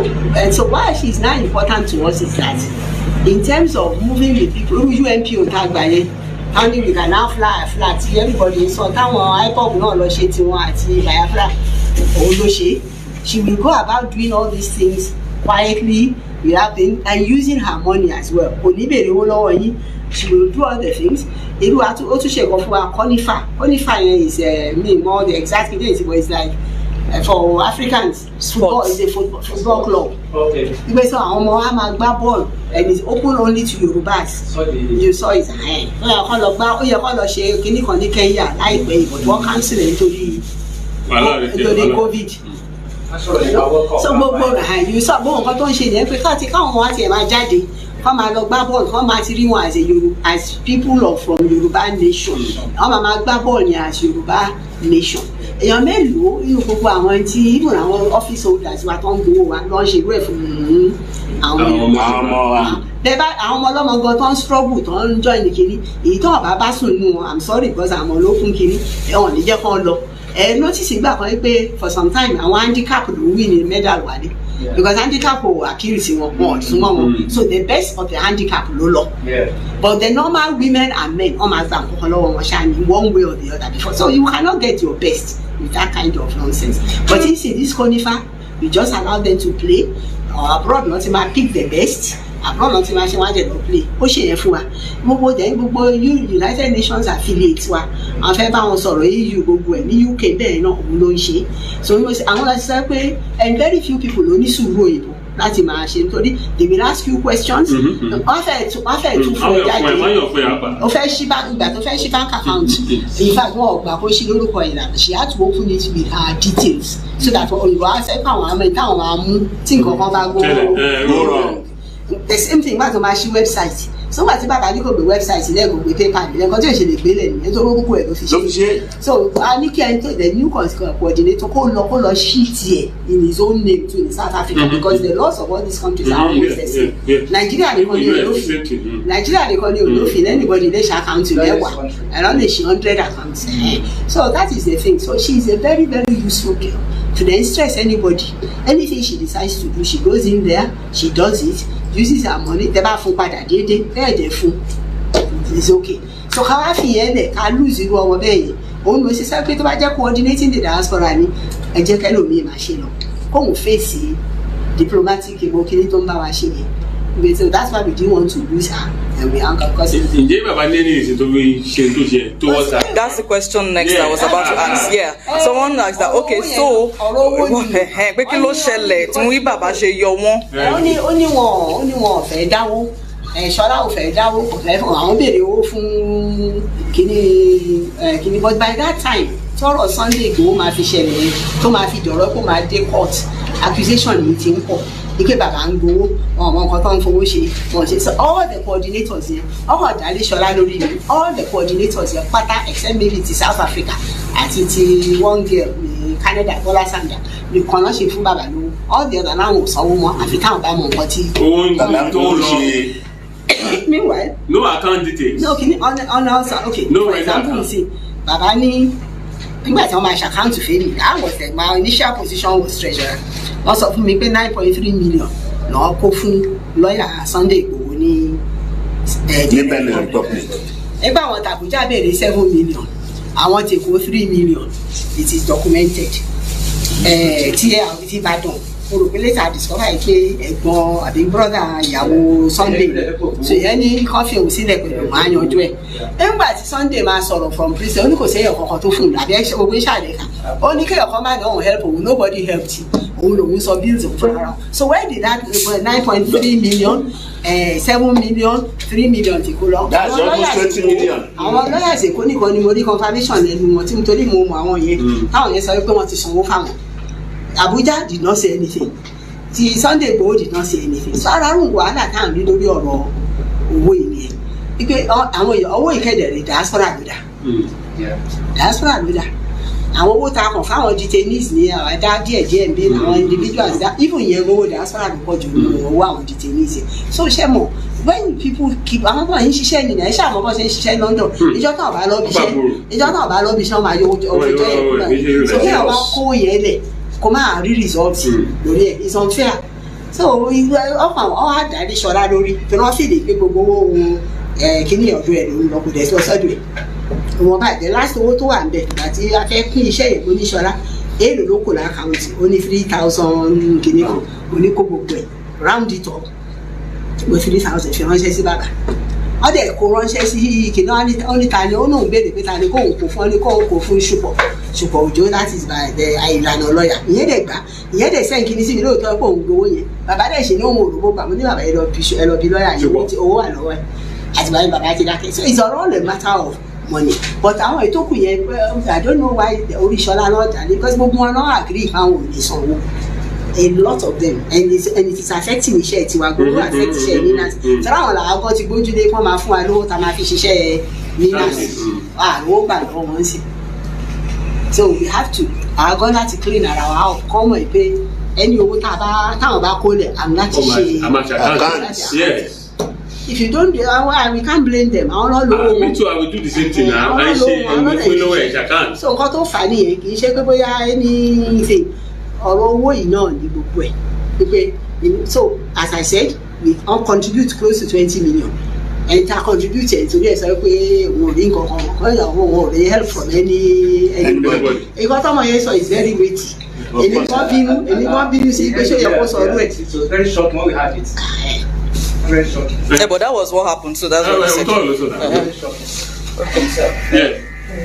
And again, mo fẹ́ tún sọ̀rọ̀ lórí àwọn media like na ní àwọn media tó ń perform lórí struggle ìtàtí lọ́tọ̀ bí jáde láti ara Nàìjíríà so at least ó yẹ tí arírò bírò àwọn media méjì mẹ́ta tàdé mọ́ pọ́ wà faithful sí struggle tọ́sẹ̀ wà nínú bíbá ilé mi so mo wá mọ reason tí wọ́n fi lè wà nítorí mo check media kan tó dẹ̀ ń ṣiṣẹ́ tó yẹ pé ó post ẹ̀ lórí platform ẹ̀ tí mi wò lórí Facebook bí mi ṣe ń bọ̀ bíbá lórí this press statement from Ilana pé ó dákọ̀ Adélẹ́yẹ maso something like that ní pé wọ́n sọ̀rọ̀ pé àwọn kan government is sponsor ní pé so wọ́n ṣiṣẹ́ fún government láti blackmail Professor Banji Akintoye so now we need to know why those media are not with us today.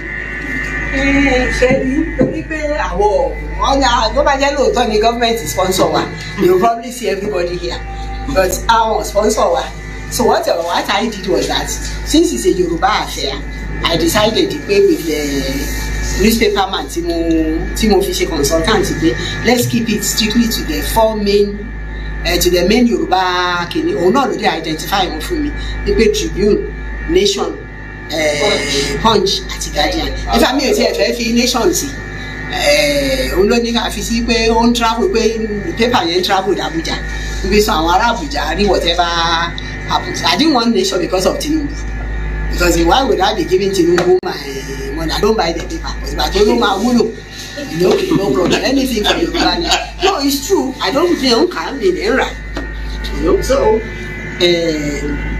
Aláròyé akànfẹ́ àhálà insist pa Aláròyé fúnra wa nítorí Yorùbá language it will be able to go down to the masses because everybody gbogbo ló ń ka paper Aláròyé lọ́dẹ̀ lis ten sí music nǹkan tí wọ́n ṣe pọ̀ nìyẹn that's why we only stayed with the four that we could afford tí ló wọ la fi ṣe nobody gave us any money àkáàdì mo gba dollars yẹn ni gbogbo bí ìmáa kún ní àti ẹ̀ní lóbi màá lọ lo hall kan ní hòtẹ́ẹ̀lì ńlá kan la máa lọ lò. so we used it. ọ̀fẹ́ ni bí ìyá àsanwó ẹ̀. àsanwó bí àwọn tó ń di ìbọn fún wa lọ́fẹ̀ẹ́ wọ́n ṣe gbogbo ẹ̀ gbogbo àwọn ọmọ yìí sì ìyàwó Ìlànà gbogbo àwọn tó ń bá a ṣiṣẹ́ yìí ṣe tọ́jú ìkíni Ìlànà ní gbogbo wọn à ní sanwó fún wọn so meanwhile àwọn sọ́gbà ti gba dọ́là àti gba gbogbo ẹ̀ nǹkan tẹ́ ẹ̀ ṣe rí wọn nìyẹn ṣe bí o ti mọ láti ṣe pé kí ní ìsìnkú ẹ̀kọ́ jáde ìfà statement lásán ni mo fẹ́ kọ ká gbé sórí WhatsApp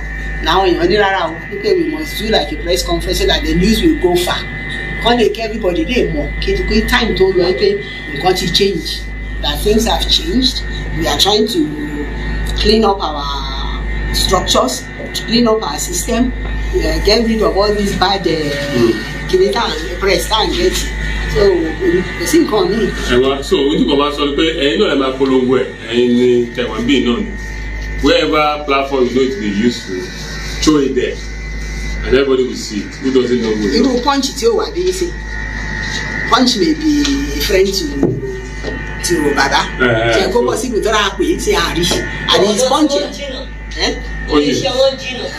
ṣèbẹ́ láti bọ́ ṣe pátẹ́ wọn kì í káàkiri gbogbo àwọn ìjókòó so àrí wọn.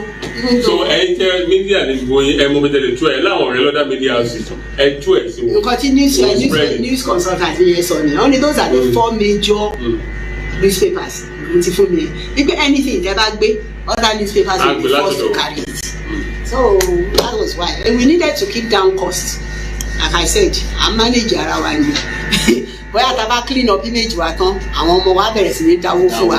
àbẹ̀yọ ilẹ̀ ni ẹ̀yin wá bá ní ẹ̀yin lọ̀gá ẹ̀yin lẹ́ni iṣẹ́ yìí àbẹ̀yọ ilẹ̀ ni ni dáwọ́ ní kókó wá sí èlò lórí fúlò fún wa báyìí. a tún fẹ́ mọ̀ question ni pé ti Sunday Igboho tó wà ní Benin kí ni plan yín fún next boy ma kúrò níbẹ̀ àbí.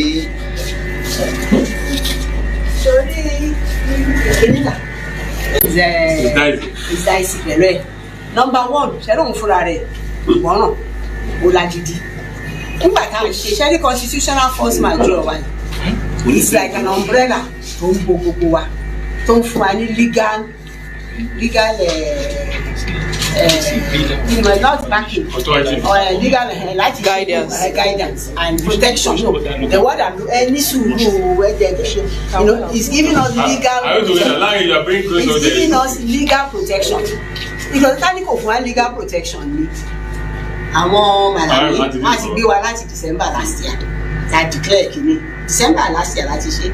So all they were doing was all sáré kiri trying to try láti kàdé one day kàṣe báyìí kan maneuver ra bọ́dẹ̀ ṣe maneuver la ń sọ fún ẹ pé kò sọ̀nà mi wọ́n lọ sí National Assembly káwọn yẹn change constitution àwọn yẹn ní àwọn ò ní constituent powers láti kọ constitution law making iṣẹ́ àwọn tẹ́lá àti sọ fáwọn èèyàn fi ṣe rò pé ẹ má lọ bẹ̀rẹ̀ rárá it's not your job it's not your business so everything ká ti ń ṣe we been trying ṣọlá ní Sunday ń gbogbo rally tá à ń ṣe yẹn àwọn ọmọ wa ti ṣe rally ìlànà gbogbo wa ti ṣe rally tán ní ọwọ́ 4 Sunday will come around 4:35 a ṣẹ̀ṣẹ̀ bẹ̀rẹ̀ tiẹ̀ which is okay he did a good job for us he allowed ó sensitize àwọn ó bá sensitize àwọn masses but at the same time he should have stayed within the law ìṣọ̀kan ní ẹgbẹ́ tiẹ̀ ó lẹ́gbẹ̀ẹ́ Yorùbá tiẹ̀ ìṣọ̀kan ọmọ Yorùbá a lè sọ fún especially the last one wọ́n ní don't use ìṣọ̀kan t-shirt àti ní pé wàhálà ti fẹ́ bẹ́ torí for about 2 weeks before that time wọ́n ti ń sọ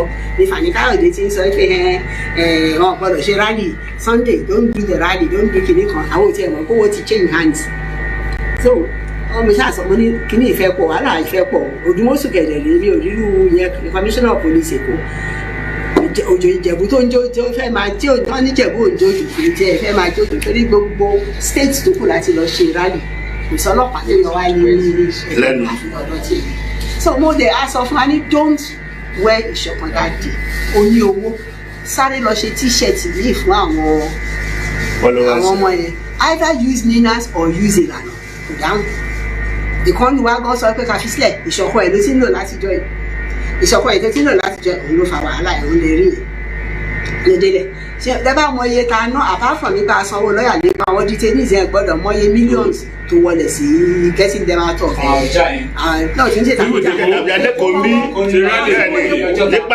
ẹ gbọ́dọ̀ mọ iye ta ná tó wọlé sí ibẹ̀ yẹn tá a lè béèrè àsọ fún bàbá àsọ nǹkan kan gbọ́ àwọn ń sáré kiri ọ̀nà àwọn wípé kí ló ṣe máa bá a gbọ́ pé ọkọ̀ 49 àwọn ọmọ wa dẹ̀ fi wọ́n sílẹ̀ bí àwọn ó dé stage kan àárín ìgbà táwọn ọmọ yẹn wà ń bẹ làwọn governors wá ṣe meeting ní ọ̀dọ̀ Sanwó-Olú mo sọ fún wọn gbà mo ní ẹ kóra yín jọ ẹ̀yin tẹ́ ṣe wà ń ta ẹ lọ bá àwọn governors yẹn kẹ́ dọ̀bálẹ̀ sẹ́nu ọ̀nà government house kẹ́ bẹ̀ wọ́n bí Sanwó-Olú ò bá ṣàánú ni governor kan nú àwọn governors yẹn wọ́n á ní akíni problem ẹ̀ pàdé òde jẹ́ káwọn ọmọ yìí máa lọ kí wọ́n ṣe but àwọn èèyàn kan náà tún sọ fún wọn pé kò ní ìjì èyí ṣe àwọn ọba iṣẹ́ governor kò ní iṣẹ́ governor ní wọ́n ṣáà ìdí pé káwọn kan máa ṣe kán gbà báyìí káwọn kan gbà báyìí àwọn ọmọ yẹn ò lọ so àwọn aláṣẹ so Sunday at the end of the day ṣe ìwọ̀n ká tó ṣe rally wọ́n ti lọ síbí ẹ̀ wọ́n bà gbogbo mọ́tò jẹ́ wọ́n ṣe gbogbo ẹ̀ wọ́n sá lọ ìgbà tó débẹ̀ ni wọ́n tún mú bẹ̀ gbogbo bá ṣe mú yẹn náà oríṣiríṣi story là ń bọ̀ nípa àwọn èèyàn kan lọ́ kó bá àwọn èèyàn kan lọ́ ṣe but at the end of the day the bottom line ṣe òun tóun fúnra rẹ̀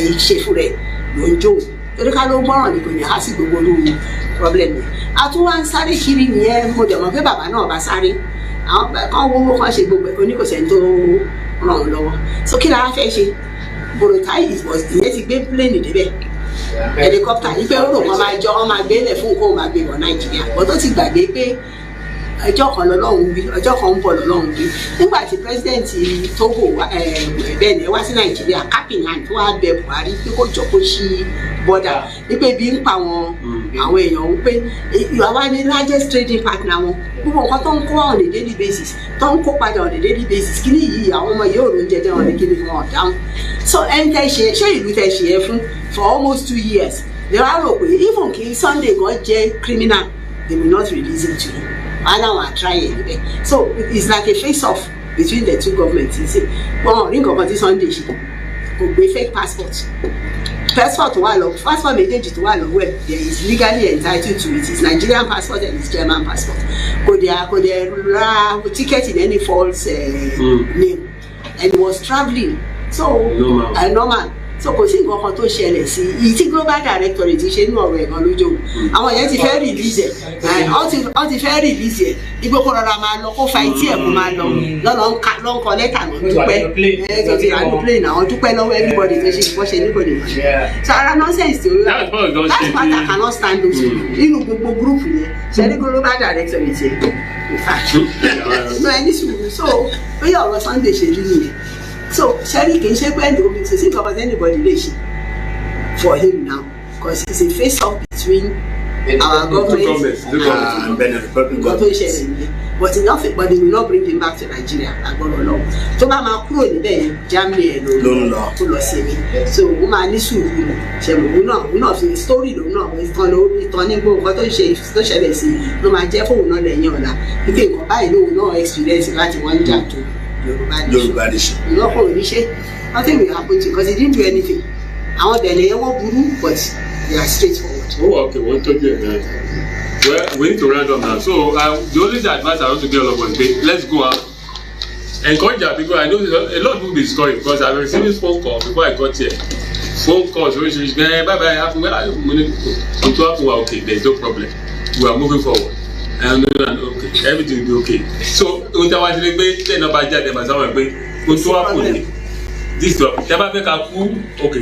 continue.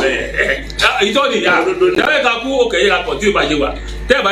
Can you freedom? Let me even explain further. There is self-determination facing. Maybe just Yoruba alone without illness. Secessionism, and it will give them an excuse to invade us. Yoruba land. So they fail. So that's how we have to play it cool. We must not be seen doing anything outside Ninas. Ninas is going. But now see Baba take me on Sini Ilana. But most one Ninas. Okay. Because for instance, I'm chairman or something of Ninas, white to the Nadi, the Secretary General. Yes. So once one Ninas. Yes. The issue is how to manage him in Ninas. I manage that to manage one Ninas. If you need to manage one company. Ilana Igonsi no is management. If I say something for she, I first step aside. Can you check before the landscape? Go look very well. Can you So it's management. But he knows we need to make this point. We have to restructure Ilana. Okay. We are far away from all these people. From these politicians and government. So until now, politics. So our politicians are there. Okay. Let's have a closing remark from you, sir. That's true. I'm not saying anything. Anyway, thank God for everything. So there's no problem with Ilana. So we just want to restructure the way we have been moving. And stepping aside from Baba is never a crime and it's never a fight between we and Baba. So like Mama has said, Baba is there So if you call us today, we are ready to meet him and discuss with him. So we don't have any grudges with him. Only that, and as he is always wanted to be entertaining politicians. So we don't want to have anything doing with politics. And we stood by Yoruba nation now. So that does it. Ẹ ṣé púpọ̀ ọ̀rọ̀ lẹ ti gbọ́ yẹn gbogbo àwọn tí ó dúró tì wá ní àtàárọ̀ gbogbo ẹ̀yin tí ẹ fi ara balẹ̀ a mọ̀ pé èyí ṣe kàyéfì fún ọ̀pọ̀lọpọ̀ wa ṣùgbọ́n tó ṣe bí òwe ẹ̀yin àgbà wọ́n ní tí ojú bá fara balẹ̀ dáadáa arimu. So I sign out and Elédùmarè á wà pẹ̀lú gbogbo wa Oòduà gbè wá kò ní gbé ọ̀dàlẹ̀. Yorùbá nation now Yorùbá nation now Yorùbá nation now.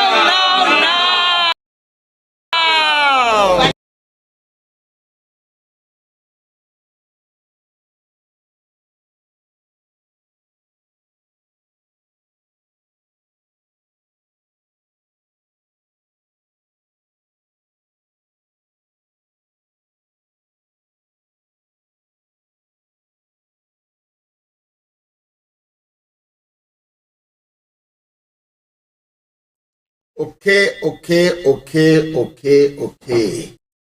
Now I can come here and review everything that's been said. What A said, what B said, what D said, what F said, what W said, what K said, what everybody said. Number one, this is not the best way to prove a point. We don't prove a point this way. We will never prove a point this way, and things will never be settled this way. Because, Otumba, I'm going to call you back in a minute. Otumba, I'll call you back in a minute, yeah? Because if we want to settle things this way, we're just making a mess of ourselves. It doesn't matter who is wrong. It doesn't matter who is right. It doesn't matter who is this. If you don't come with a very concrete evidence to show us something,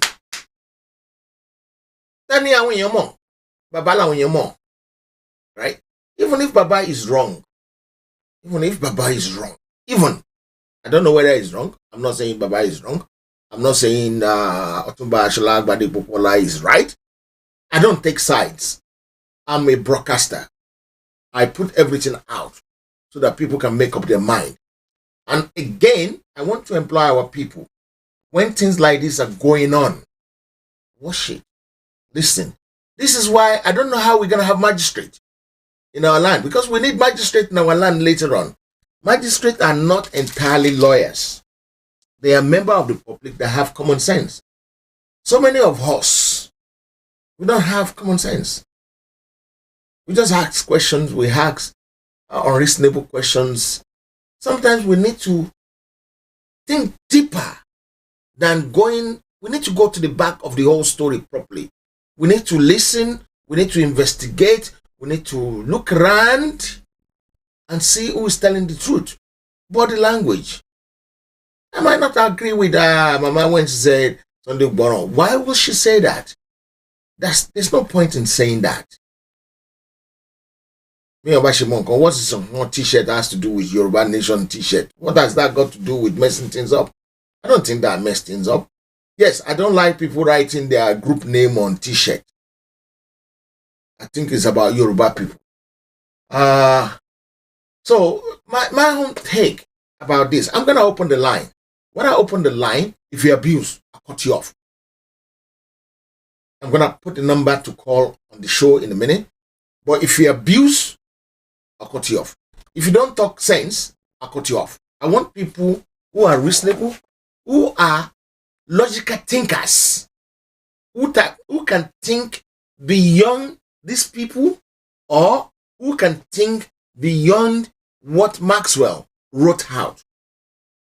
That is what I want to do. I want people who can think so that we can learn from this and move forward from this and get somewhere better with this. Because if you don't get somewhere better with this, we're wasting our time. Every time something happens, we need to learn from it. If you don't learn from it, we're foolish. We're fools. Bunch of fools. Because Yoruba ló sọ pé tọmọdé bá ṣubú awo wájú, tágbà bá ṣubú awo ẹ̀yìn wò. Why is it playing out again in Ilana when it has played out in Yoruba World Congress? Why is this one playing out again? I pick up a point. When Baba cannot put his foot down and say, my children, stop this now. Because of money, my children, stop this now. Baba need to be firm and assertive in some of the things that is going on. Right? Baba need to be strong in decision taking. We can't keep sweeping things under the carpet and think it will not backfire. It will not boomerang. It will boomerang, no matter how long it takes. If you're my friend, I will allow you to talk. But if you talk what I don't want to hear, if you take too much, I want logical thinkings. People who can think faster. People who can reason. I want reasonable people to call. So the number to call for this program tonight, today, this afternoon, this morning, because I don't know what time you have, where you are, the number to call only, this number. No landline, and it's on WhatsApp only, please. WhatsApp only, please. No direct call, no office number, only WhatsApp number on this number. And we will now take question. Because evidence-based is very important. You come out now and said this and said that and said this. Maybe Shola Shalako should even speak herself. Maybe I can something. Maybe that one needs to stop as well. Right? And why did they say they shouldn't do any business with you? Maybe. Baba has spoken. Baba has put his case forward. We've seen it. It looks as if what Baba said is right. You look as if what you are claiming to say now on this program is right. Right? But the problem is we need to justify the ends meet properly. We need to look at it. We need to read between the line. I will do this program for about half an hour more because if not, people will bang my head later on because their post might not go out today. And if post doesn't go out today, postman is going to be here at 4. And we haven't done much because I didn't know this is going to take this long. So I have about, between now, I will finish the program in about 3:20. So I only have about 40 minutes to pack as much as I can today, right? And if your stock is late, right? I got 2 posts returned from, one from Canada and one from America. I don't know why they return it, but I'm going to try and repackage it and resend it. So if you want to call, the number to call is on the screen. You're allowed to ask questions, but please be reasonable, be straightforward with your question, and let's go for it. Let's go for it. I want us to develop things better. I want us to get to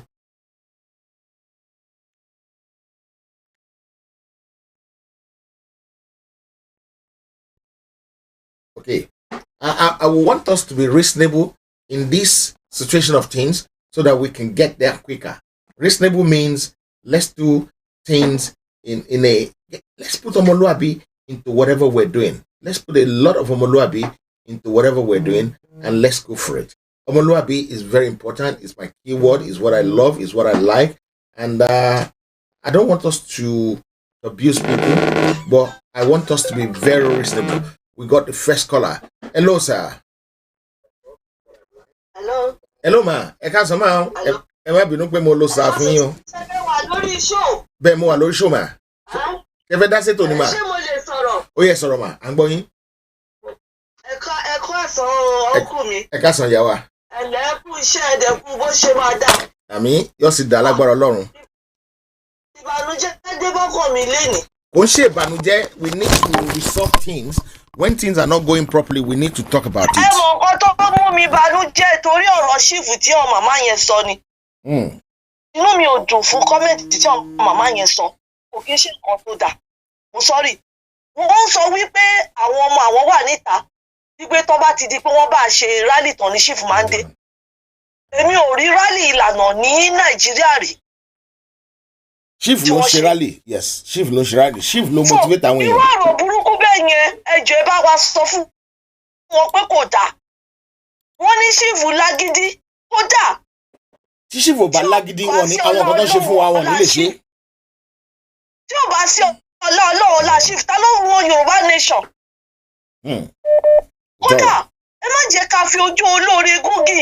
bẹ́ẹ̀ni ẹ jẹ́ ká ṣe mọ́mì nítorí the amount of people that's gonna call in ẹ jẹ́ ká ṣe pàápàá ṣóyìn. kò burú wọn ti kọ́ ẹ bá wọn sọ fún wọn kó jáde kó tó ọ̀rọ̀ yẹn lọ sọ tó tó àbá àtúnṣe lẹ́dàá chief adájọ́ fún wọn. àmín ẹ ṣé mo dúpẹ́ wá God bless you. ọkú mi láti Sweden ẹ hold on bàbá láti America ẹ gbóhùn sókè. yes sir. àmì àṣẹ ìdùnmọ̀ rẹ̀. ẹ jọ ojú àjọwà ṣe rí àwọn ìṣù èèyàn ti pọ̀ jù láàrin àwọn ọmọ Yorùbá ìṣù ti pọ̀ jù. ẹ wo wọn ní chief lágídí tí èèyàn bá lágídí nílùú yẹn báwo ló ṣe fẹ́ survive. táwọn bàbá Awólọ́wọ̀ lágídí. èmi ò ní kẹ́rí gbogbo yìí tí wọ́n ṣe yìí mo comment so many times mo dẹ̀ like lady tó béèrè question ó dáhùn ó gbé question mi fún gbogbo wọn yẹn mi rí sí wọn rárá ìmọ̀ ọmọdé àwárú ni. náà dẹ̀ ní àwa náà ò ní gbà. wọ́n ní hiding agenda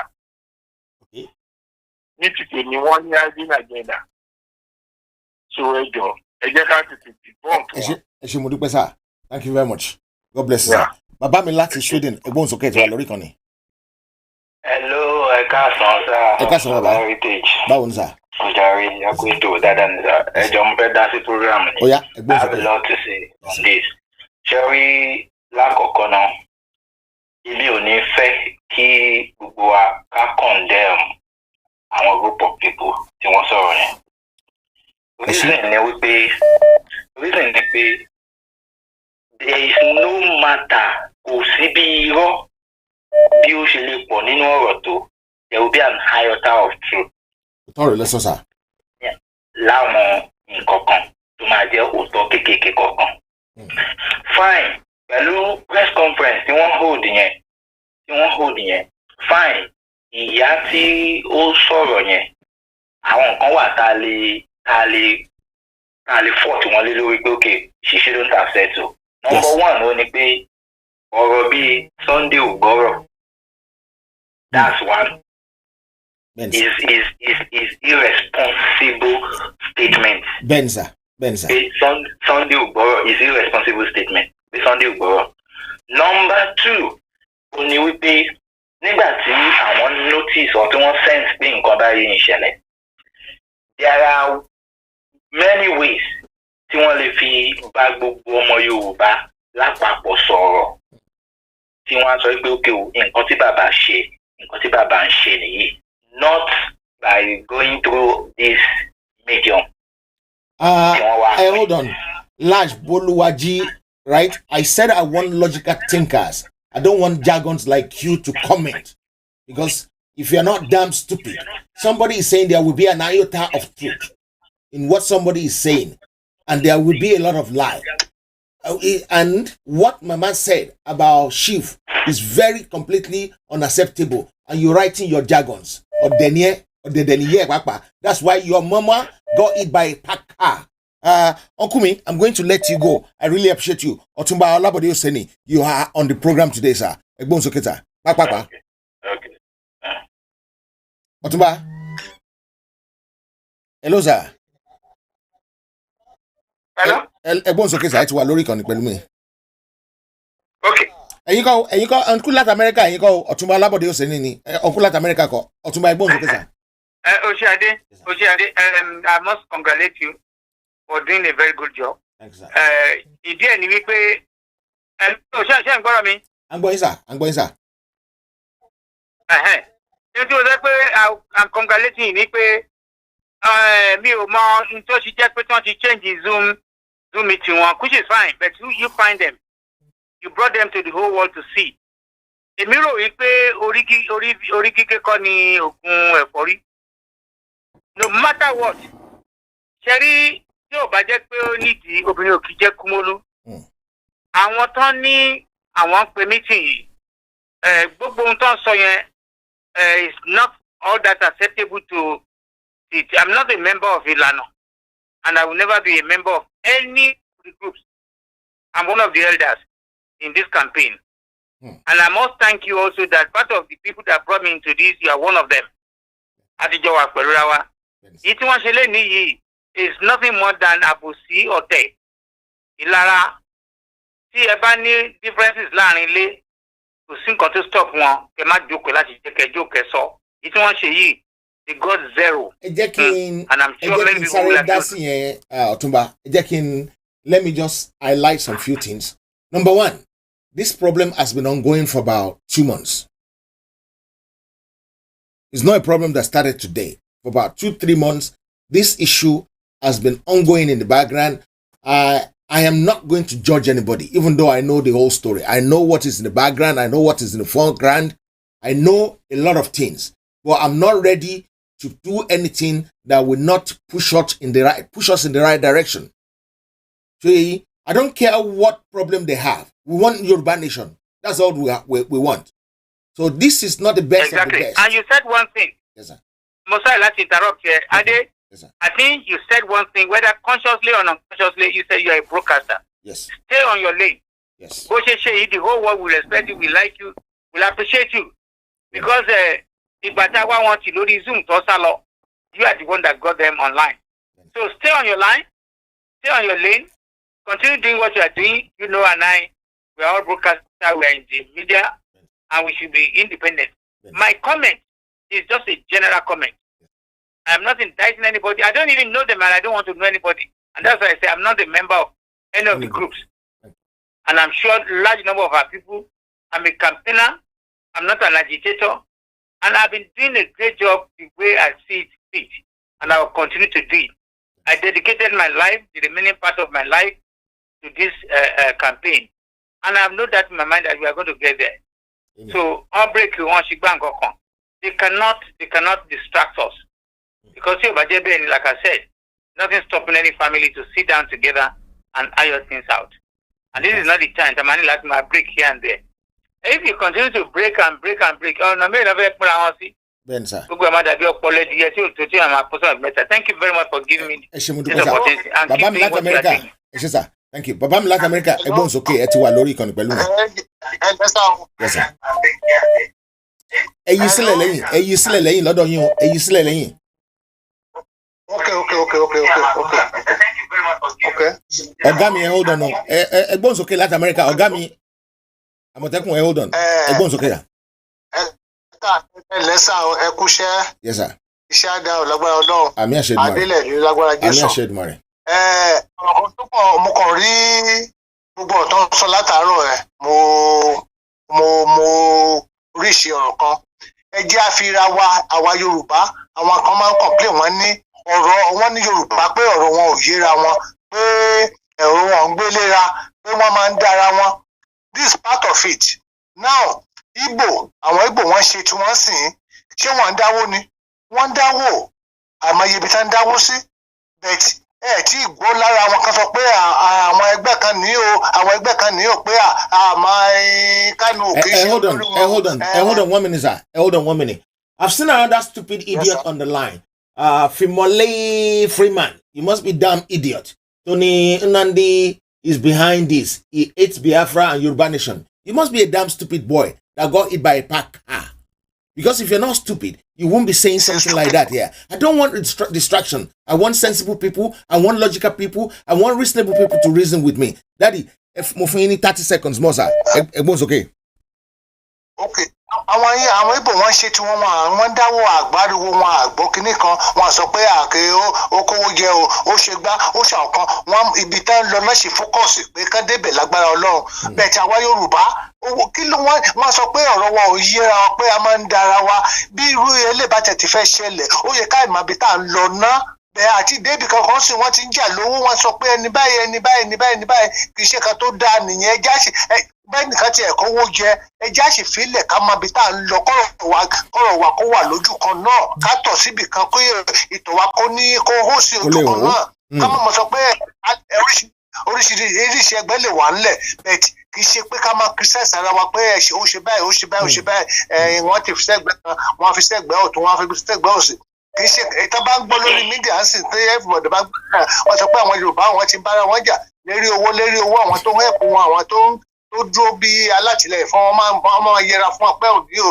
wọn àti débi kan sí wọn ti ń jà lórí owó wọn ti sọ̀rọ̀ lórí owó ẹ̀tọ́ lídìí wọn ti gbàjà pé kìnnìkan oríṣiríṣi kò yẹ kó rí bẹ́ẹ̀ kò rí bẹ́ẹ̀ bá mi bá wọn sọ̀rọ̀ ẹjọ́ bẹ́ẹ̀ kí yẹn sì kúrò ná káàpà bí tá à ń lọ.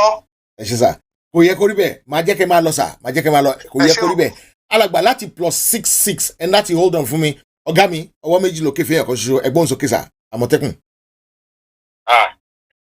ẹ káàsán Adé Thomas adẹ̀kú rògbòdìyàn unfortunately mi ò lè sọ pé mo wà surprised kò tí ì lè pé 1 week ní ìbàyí mo ń pariwo lórí program ọmọọba wípé wọ́n máa ṣe nǹkan fún bàbá yẹn láìpẹ́ yìí here we are. ṣáà àwọn tó ṣiṣẹ́ yìí ọ̀dàlẹ̀ ni wọ́n they did not try to take just bàbá wọ́n try láti mú ṣe Sunday Igboho náà ẹ jẹ́ ká wo root problem yẹn kó lọ́wọ́ nú. But the problem is this, tàbá continue bá ṣe ń ṣe tó jẹ́ pé feel pulse ọmọ Yorùbá ká jẹ́ kí ọmọ Yorùbá máa sọ fún wa nǹkan tó ń fẹ́ ká dẹ̀ máa respect nǹkan tó ọmọ Yorùbá fẹ́ ibi tá a máa yà sí lélẹ́yìí. Mo sọ́rí o èmi ò mọ bí tó ń sáfẹ́yìn ká kan gbogbo àwọn tó ń jẹ́ bí Akínọlá George wọ́n máa ní láti jáde wá bá wa sọ kí náà mọ̀ nípa ẹ̀ àwọn bíi Ṣọlá Sàlàkọ́ wọ́n máa jáde wá bá wa sọ̀rọ̀ lọ́dún bí ẹ̀.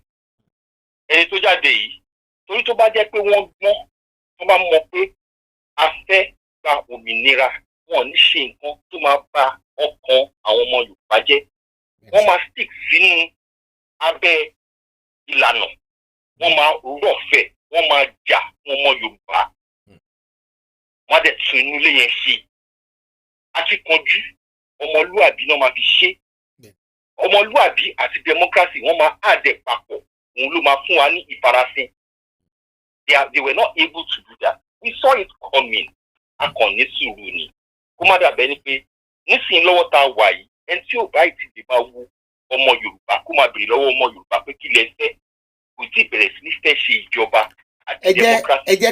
ẹ jẹ́ kí n correct bẹ́ẹ̀ ẹ̀gbọ́n mi I will say this without any reservation and apology. It is very hard to ask Omo Yoruba what they want because there are so many stupid Omo Yoruba like me. I'm sorry to say. Somebody was asking the question, heritage is evil. Is that the kind of people you want to ask question from? Somebody was saying here. Mr. Ade Thomas, bá ṣe wà yìí, a máa gba a lot of ẹ̀gbin. Bí mi gan ṣe ń sọ̀rọ̀ yìí, ẹni tí ò láìkì nǹkan tó máa sọ, ó máa wà ń bẹ̀. Wọ́n tí ìbá ti parọ́, wọ́n á dẹ̀ mọ̀ pé ọgbọ́n ni mo fi ń sọ̀rọ̀ tí mò ń sọ, mo wà òkè pẹ̀lú ẹ̀, I don't mind. Àwọn tí mi ń ṣiṣẹ́ fún ọmọ Yorùbá lè mi ń ṣiṣẹ́ fún. God bless you. At the end of the day, we saw this coming. Tí ẹ bá lè máa bẹ̀, ẹ jẹ́ kí n fún yín ní example kan. Mo ń pariwo lórí ọ̀rọ̀ yẹn. Àwọn èèyàn rò pé àtẹnumọ́ mi pọ̀ ní ọ̀rọ̀ flag ni 3 times la ṣe poll tí ọmọ Yorùbá sọ pé flag báyìí láwọn fẹ́. There were people who did not want to listen to ọmọ Yorùbá. This is what we mean by feeling the pulse of ọmọ Yorùbá. Tabade Yorùbá nation a lè change flag yẹn but for now ẹ jẹ́ ká ní flag ẹyọ kan kó má dàbí ti IPOB kó má dàbí ti Yemen kó má dàbí ti ẹ̀gbọ́n mi ó lè dàbí ti IPOB ó lè dàbí ti Yemen tó bá pè nǹkan tí majority fẹ́ nìyẹn. Exactly. But we didn't poll. They did not want that. Okay, this is why I said. This is why I agree with the gentleman that said there might be an iota of truth in what Otumba Sholagbade Popola. Am I right? Mommy, Sholagbade. I want Sholagbade Popola ke abi. Yes. I want me to share press conference there. One pé there are so many times when some. Shade Olukoya. Oh, sorry.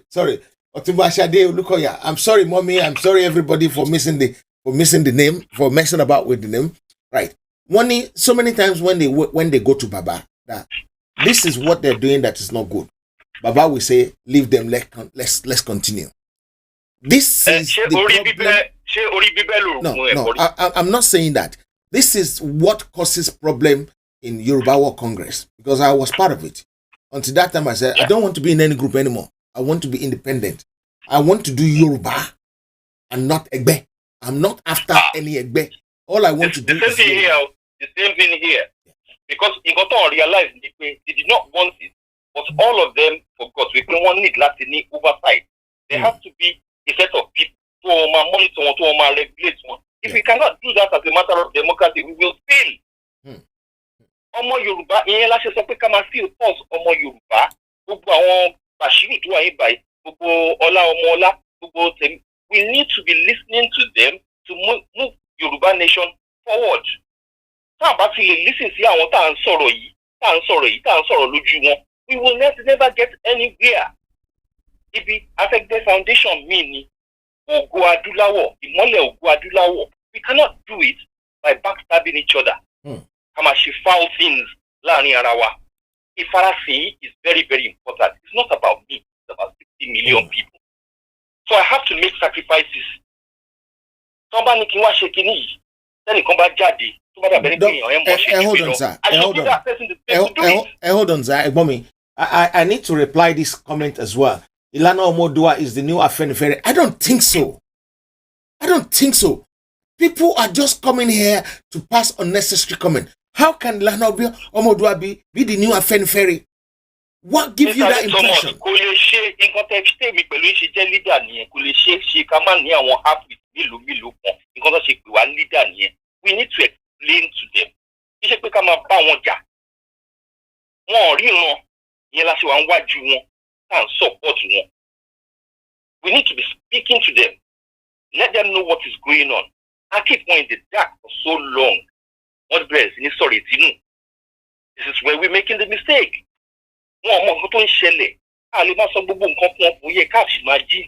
Exactly. Uncle me, let me and you meet again in the evening. I'm going to invite you into a show later on, so we discuss this one. Mr. Ade, allow people to express their own feeling or opinion. Yes, if I allow people to express their own feelings, we're going to be here till thy kingdom come. I'm going to let you go. Let's pick up this call from +66. You are on the line with me, sir. Go ahead, sir. Yeah, sir. Thank you very much, sir.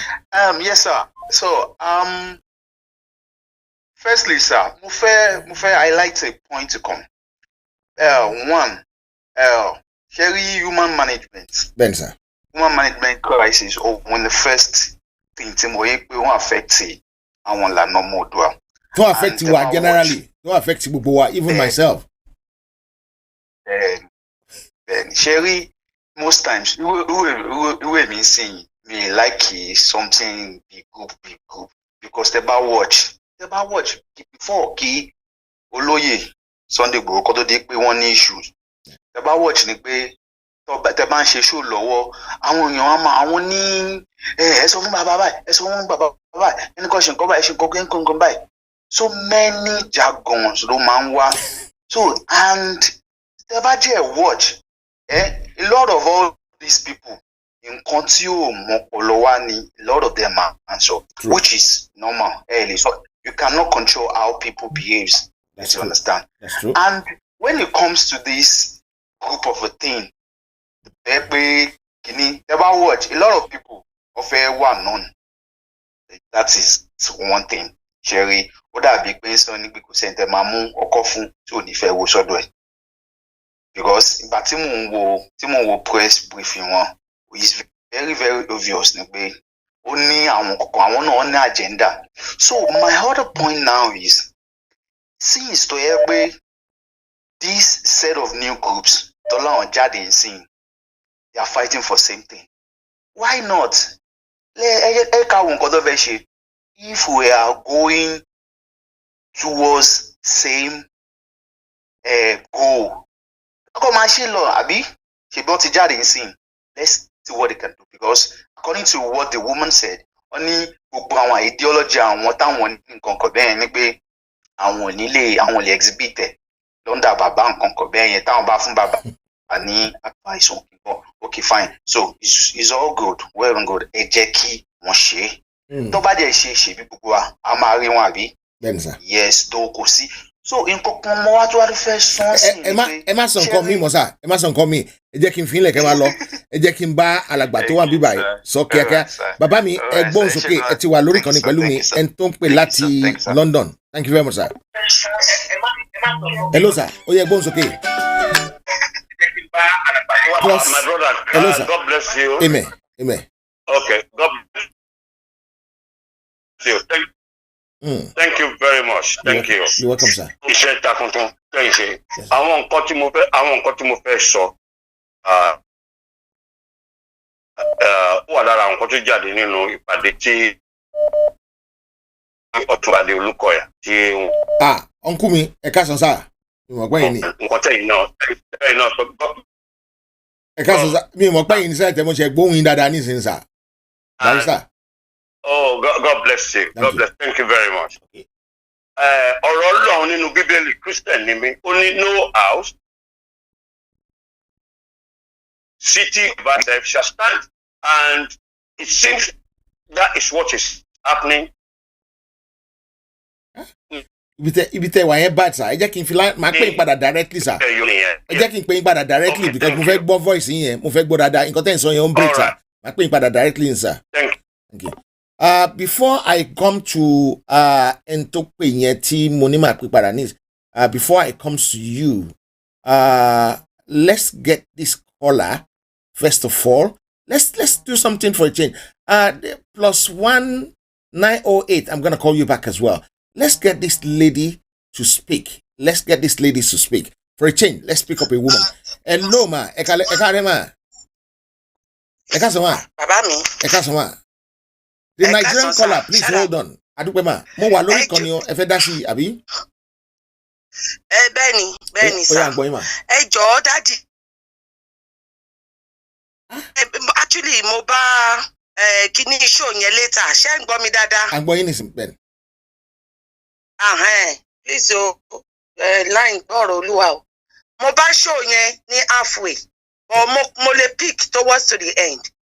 Ẹ jọ̀ọ́ àwọn màmá tí wọ́n sọ̀rọ̀ lẹ́ẹ̀kan yẹn ẹbí wọn ara wọn tán bá gbọ́ later after this show or bóyá wọn online ẹ má máa sọ̀rọ̀ bẹ́ẹ̀ ṣe ń sọ̀rọ̀ yẹn mọ́. Don't ever come to the public and saying that Ìgbòho ń gbọ́ràn. Kì í ṣọmọ yín. Yorùbá a ní àṣà adẹ̀ ní ìwà. Bẹ́ẹ̀ bá tiẹ̀ máa dá pé ẹ lè ní àwọn náà wá nídìí láti ṣe àwọn nǹkan kan fún. Wípé kan máa lámọ́lẹ̀ bí wípé ń bọ́ ọmọ inú yín sọ̀rọ̀. Ẹni kì í gbọ́ wọ́n wo nìyẹn sọ̀rọ̀ gbà bí báwo lẹ ṣe pèdé yín. Ẹ jẹ́ kó rí pé o ìyẹn ẹ̀kan. Ìkejì dádì wa nínú gbogbo program yẹn sọ wà mo rí wípé ọ̀rọ̀ owó òun ló dá go slow lẹ̀. Torí wọ́n porúkọ èèyàn kan Ṣọlá something. Wípé ó fún wọn níye kan tó wọ́n di kan fún Èkó ó fún ibì kan ìgbà tó di tìbà Barrister Aliu ó ní kó má mówó wá. By the end of the day, the money is the issue.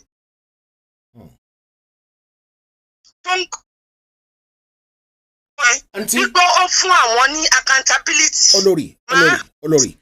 Kílẹ̀ ń ṣe nírọ̀lẹ́ yìí, can you meet me with Àmọ̀tẹ́kùn yourself? I'm gonna gather more people so that we can discuss this online together and get to the I don't mind. Okay, I don't fantastic. mind, sir. I'm gonna let you go. Wọ́n ti gba owó lọ́wọ́ Kóìkì náà fún rédíò tí àti ìgbúrò rédíò yẹn dọ̀la. Ṣé àwọn obìnrin náà kówó rédíò fún ni? Ṣé àwọn náà kówó rédíò fún ni? Wow. Okay. Ìlànà yìí náà ní bọ̀ èmi ò mọ ìlànà tó jẹ́. Àwọn ni wọ́n gba owó rédíò tí wọ́n máa di tó ń sọ pé ọmọ yẹn jalè. By the end of the day wọ́n gbowó lọ́wọ́ ẹ̀. Ààrẹ jà rómìnira. Báwo làwọn èèyàn wá ṣe fẹ́ mọ̀ pé Yorùbá nation ń lọ ṣe bí torí pé ká lè níbi láti contact láti communicate with them in Nigeria ni. Àti until now.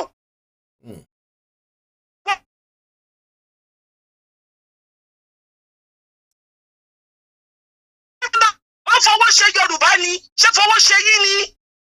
Ẹ kàn máa bá gbogbo ẹ pè mí o, bàbá mi, ẹ pè mí. I'm ready. No problem at all. I'm really ready because this thing is getting out of hand. ẹ ṣe mà ẹ jẹ́ kí n máa lọ arábìnrin wa tí mo ní ọmọ tó kọ́kọ́ sì lọ. ẹ ṣe sísítà mi ló ní slang yẹn máa sọ wẹ́ o. ok ẹ jẹ́ kí n fi ilẹ̀ olórí sísítà mi láti tí 0408 gbẹ̀yìn nọ́mbà wọn ẹgbọ́n sókè ẹ ti wà lórí ìkànnì pẹ̀lú mi. hello.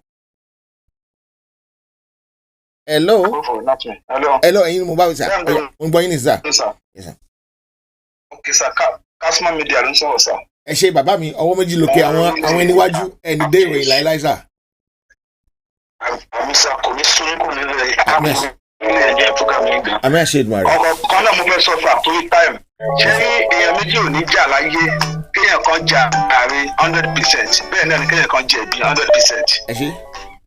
gẹ́gẹ́ bí ọ̀rọ̀ tẹ̀sán níbẹ̀ mo fẹ́ ká kínukùn gbogbo àwọn pípù yẹn ọdún ara àwọn mistake nínú ọ̀rọ̀ tí wọ́n sọ àdẹ̀lẹ́ àwọn ọ̀rọ̀ kọ̀ọ̀kan náà níbẹ̀ mo fẹ́ ká ṣiṣẹ́ tọ̀ anybody. ẹ̀gbọ́n mi ẹ jẹ́ ká ṣe báyìí because nítorí pé wà nínú media ẹ jẹ́ ká pàdé mi àti ní 7 o'clock ẹ send message sí mi nísìnyí ẹ jẹ́ ká pàdé ní 7 o'clock èmi àti yín. máa fi nàìjíríà nọ́mbà mi send message sí mi bẹ́ẹ̀ sà ẹ ṣe mo dúpẹ́ thank you very much sir thank you. I'm going to be rounding up but let's take this caller from Nigeria 8999 emergency number because your emergency number you earn your place in the book of record go ahead ẹgbọn sókè sà. ẹ kú ètò sà Ṣẹ́gun ló ń sọ̀rọ̀ láti ilẹ̀ Yíbò sà. láti ilẹ̀ Yíbò gangan Kedu. yes from Yíbò state. Kedu. ọdìmá. ẹ ṣe sà oya ẹgbọn sókè ẹ ní ìṣẹ́jú kan sà pápápá. mo gbádùn ètò yìí ṣàìṣọ both of correction fún woman tí wọ́n sọ̀rọ̀ lẹ́ẹ̀kan pé dádì wa gbowó ń gbọ́ràn ẹjọ́ kan má máa sọ̀rọ̀ ẹ̀ sínú afẹ́fẹ́ ayé mọ́ òkun ọjọ́ torí Ọlọ́run ní balẹ̀ àtọ̀nà wọn jẹ́. ok wọ́n ti èèyàn kan ti sọ́lẹ̀ kan yẹn ẹ má wọrí nígbà yẹn èèyàn kan ti sọ́lẹ̀ kan yẹn sà ẹ jẹ́ kí n fi ilẹ̀ kẹ́ máa lọ mo ní láti gbé barrister yìí padà mo ní láti gbé kọ́ wọn padà kọ́ wọn clear lẹ́ẹ̀kan ni ṣe gbọ́ sà ẹ ṣe mo dúpẹ́ o I don't want anybody else to call the last caller Uncle Bashiru ẹ pè mí sórí WhatsApp I will answer ẹ pè mí sórí WhatsApp nísìnyí I will answer it Uncle tó ń pè láti Sweden I don't want you to call again Uncle Bashiru mo ní láti bá alàgbà sọ̀rọ̀ ṣóyè mo ní láti bá Uncle sọ̀rọ̀ because ó yẹ kí n pè wọ́n padà ní. hello sir mo ti wà pẹ̀lú yín sir. thank you ẹ ṣé gan ẹ kú iṣẹ́ and mo kí gbogbo ọmọ káàárọ̀ oòjíire wípé a kú oríire ohun gbogbo ṣiṣẹ́ pọ̀ fún rere fún àwọn tó fẹ́ràn Olúwa nínú gbogbo ẹbí kò síbi tí ò ní síjà. definitely. but àwọn nǹkan tá a bá máa ṣe ká máa fi kọ́gbọ́n nínú ìjà tó ṣẹlẹ̀ yìí ló yẹ kí gbogbo wa ká dì mú. God bless you my sir God bless you sir. ká wá roro Ọlọ́run nínú ìwé mímọ́ ó ní there's no how sit that we stand.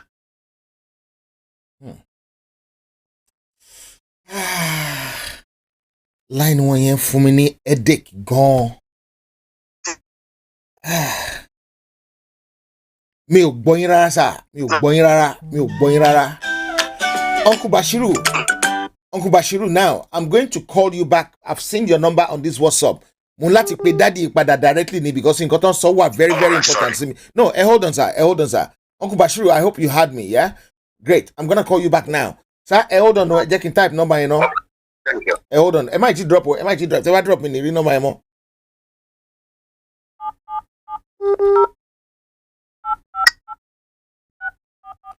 okay ẹ lè drop ní sísá. Thank you.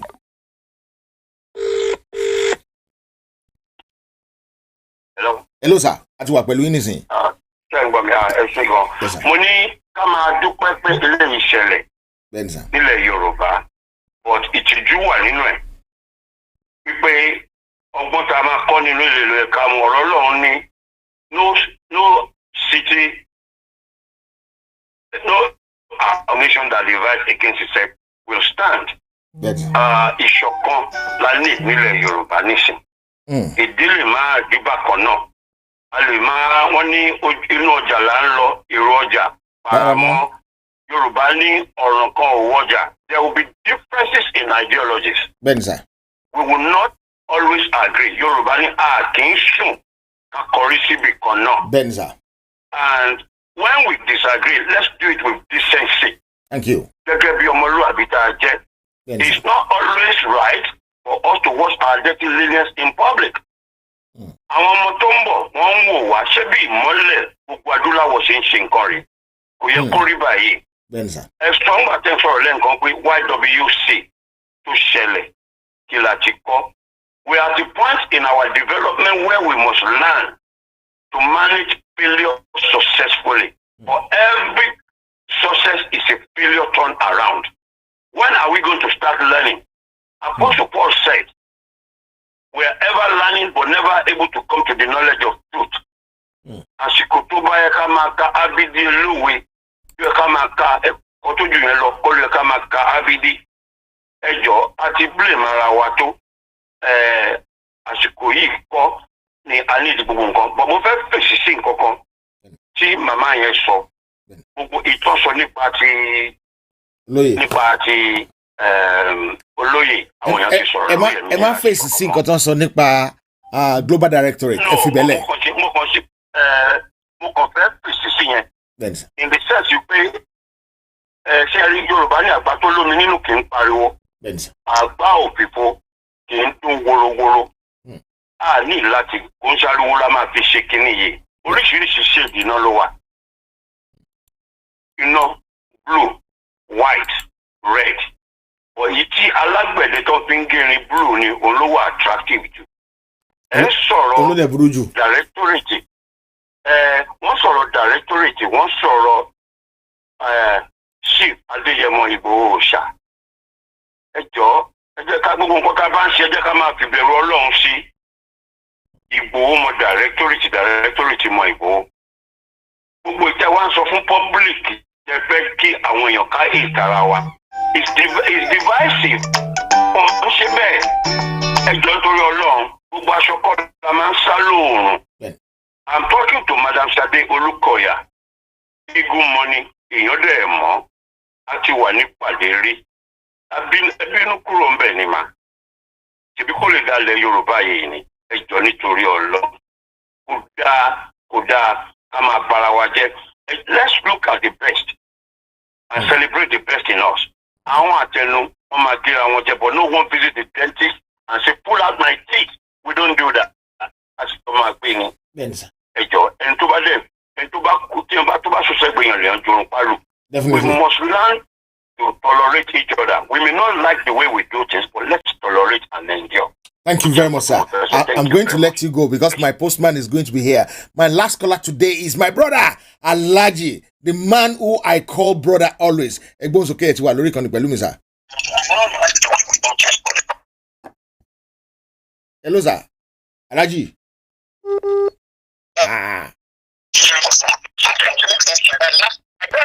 Èyí sílẹ̀ lẹ́yìn lọ́dọ̀ yín o, èyí sílẹ̀. Kí ó lè járí ìlú ṣe. Wọ́n ti kó kan ní gbogbo àwọn àgbàlagbà tó bá jẹ́ àgbàlagbà tó dàgbà tó mọ nǹkan tó ń ṣẹlẹ̀ yìí. Púpọ̀ nù nǹkan tà ṣe ó kọjá ara wa wo èyí wa. À ń fìwé tó à ń fọ ètò ṣùgbọ́n wọn náà máa. I don't know what's wrong with this line today o.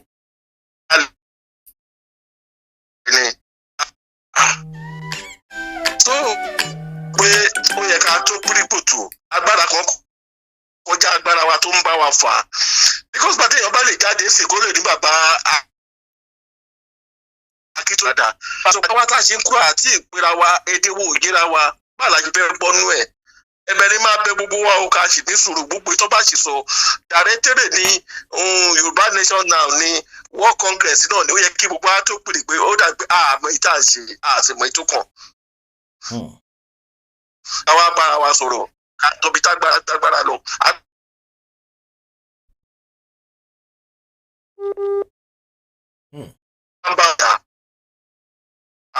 Gbogbo ìdàgbàsókè tó wà lọ́wọ́ wọn nítorí ní gbogbo ẹ̀ wọ́n dẹ̀ polówó lóló. Ó jẹ́ kó lóòótọ́ náà wá ògùn jáde ń sìn ká dùbọ̀. Akẹ́ náà ọlọ́run jẹ́ ká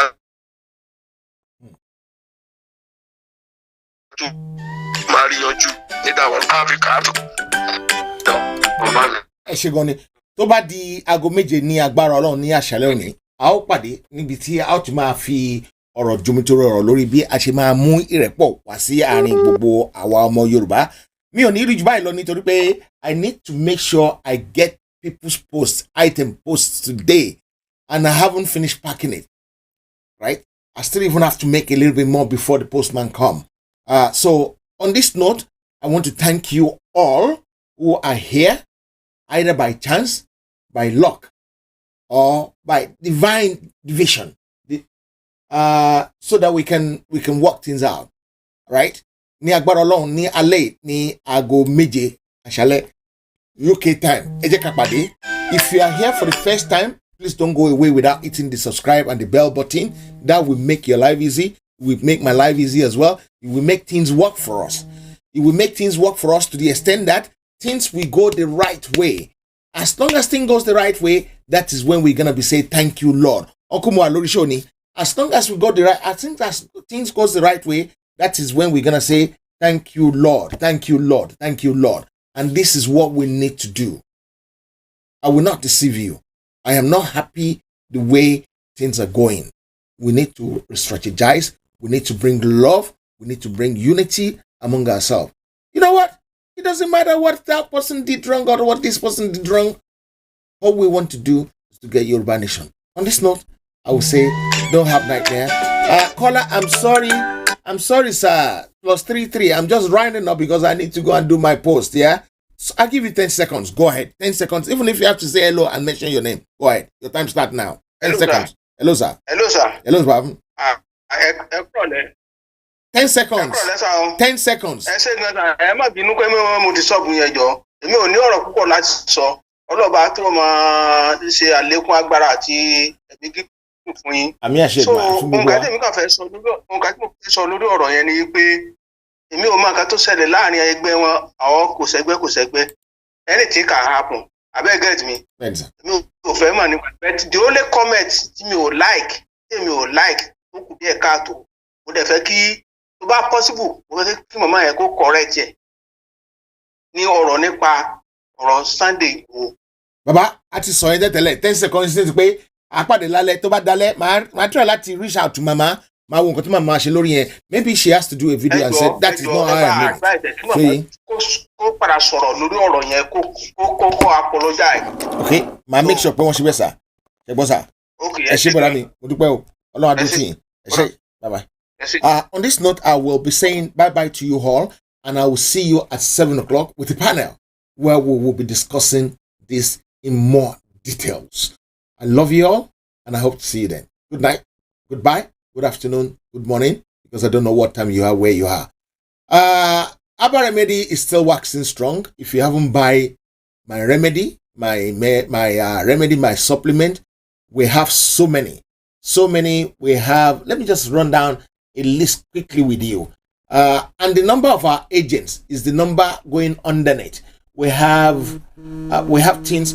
I am not taking any calls, sir or ma. Please, uncle. I'm just rounding up, sir or ma. Hello, sir or ma. Hello? Hello, sir. Hello, mommy. I'm just finishing. Yes. I'm just finishing now. Okay, sir. Well done, sir. You got 10 seconds. Go ahead. 10 seconds. Okay, sir. 10 seconds, mommy.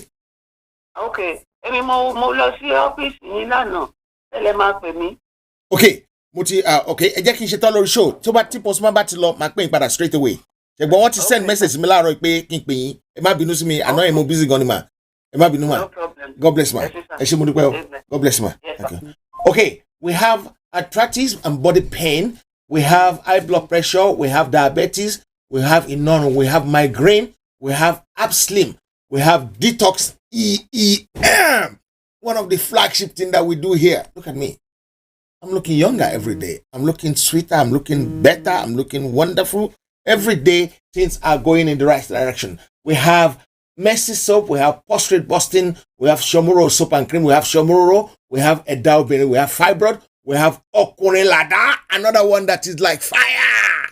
It's not only for men, it's for women too. And we have Akojedi and Opayin. We have breast cancer. We have all cancer terminator. Somebody is, by the grace of God, touch wood, by the grace of God, within the next 2 months, this man is going to come here. He's going to come and give testimony. He has cancer, is stage 4. By the grace of Almighty God, to die away at Tigwe, ọkùnrin ma ye. Nígbà tí wọ́n bá dé ye, wọ́n lè fi ògo fún orúkọ Ọlọ́run Jehovah, orúkọ àwọn Ọlọ́run, orúkọ Ọlọ́run tó dá ayé àti ọ̀run, Elédùmarè, ọba àlèwílèṣe. He will come here and give testimony about that. We have clear vision as well. If your eyes has been doing bara, every time, this is something you need. Hemorrhoid. People don't like to talk about it. It takes the manhood off you. It destroys your intestine. If you go to toilet and hemorrhoid ni frasi. Last caller. 1916. Is that the year you were born, sir? Everyone's okay. Latin America +1 6 7 8. 1916. Everyone's okay, sir. Hello, sir. Hello, Mungo. Hello.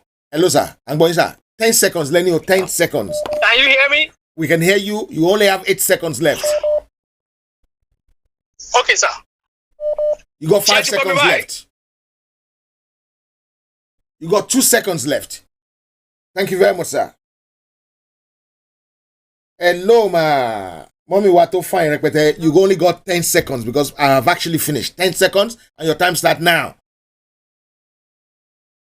Yes, sir. You got 4 seconds left, Mom. I think something is wrong with this phone. I can bet you. How can everybody call and it's not good? So I'm going to find a solution to it within by tomorrow. I will not list this number online anymore. I'm going to find a solution to it. I'm sorry, guys. I couldn't speak to you. This is the end of the program. I will see you later on at 7 p.m. tonight. If you want medication, if you want the remedy, the supplement, please send me a message. I will not respond to it today. I might probably respond tomorrow, but I will try my possible best. This is the end of the show. Good night. Bye-bye. God loves you best. Goodbye. Sorry. If you are looking for a job as a waiter in a restaurant, you need to send me a message.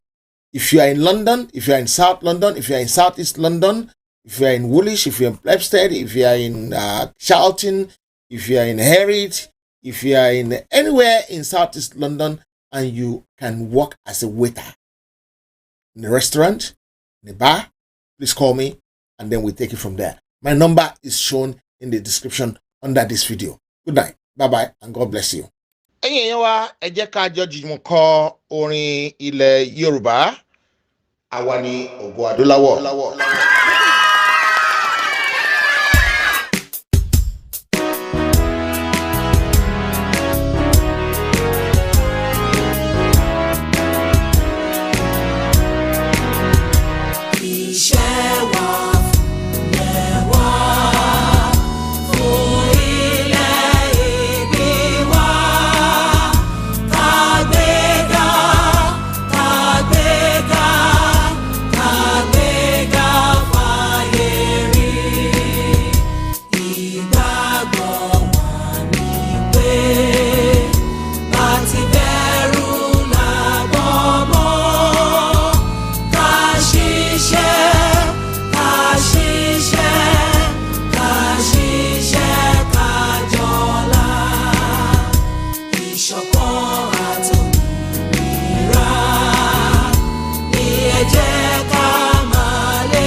heritage ti dé.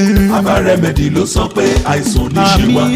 Ṣọ́múròrò àwọn ká pẹ̀lú ẹ̀dá o. Orí fífọ́ ò dáa. Manpower ó ṣe kókó fámọ́ ọkùnrin. Diabetes ò dáa. Rúmọ́lẹ́gùn ò dára káyé má bá wọn jà o. Àbí o kàlàfíà àwọn máa di fíafíà o. Nílé iṣẹ́ Aba Remedy ṣe ń fọnrẹ́rì ẹ̀ pé ká tọ́jú ara wa pẹ̀lú àwọn òògùn ìbílẹ̀ tiwantiwa. Egbògi ilẹ̀ Yorùbá pọ́nbélé tó ń ṣiṣẹ́ fáwọn onírúurú àìsàn bíi ẹ̀jẹ̀ ríru, high blood pressure, ìtọ̀ ṣúgà, diabetes, ẹ̀fọ́rí túlù, migraine, àwọ̀ká, arthritis, nárùn, body inching, ṣàmúlòrò àtẹ̀dá tó dààmú àwọn obìnrin. Yorùbá natural Aba Remedy ló lè yanjú ẹ̀. Manpower ọkùnrin làdá tó ń fáwọn ọkùnrin lágbára láti ṣojú ṣe wọn lọ́dọ̀ àwọn aya wọn. Ọ̀sẹ̀ àánú náà wà Mercy Soap fún gbogbo ẹni tó fẹ́ ra àánú gbà. Aba Remedy láti lè ṣe Heritage TV London. Ẹ lè rí àláwọ̀ àdírẹ́sì tó ń kọjá lójú wòran yín yìí tàbí kẹ́ ẹ pè nọ́mbà yìí +44 777 8957 893. Lè ṣe Heritage TV London ló ń pariwo wípé àìsàn àtàrùn onífàgbọ́ ara wa ṣe bùgbé o.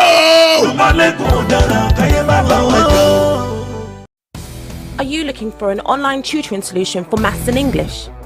Tutor Space reaches your primary schoolers, your gifted 11+ers and your astute A-levelers. Tutor Space is the online learning tutoring solution where support comes to you, wherever and whenever you need it most. Tutor Space is the trusted way to find a tutor. Tuition spaces now available at the highest standards, striving for academic excellence. Students' exams passed at top UK scores. View some of our top independent school entrance success stories on Instagram at Remote Tutor Space.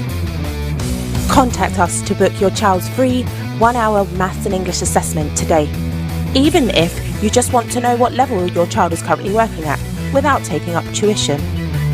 Call us directly on 0208 004 8998 or visit our website www.remotetutorspace.com for more info. Tutor Space, striving for educational excellence.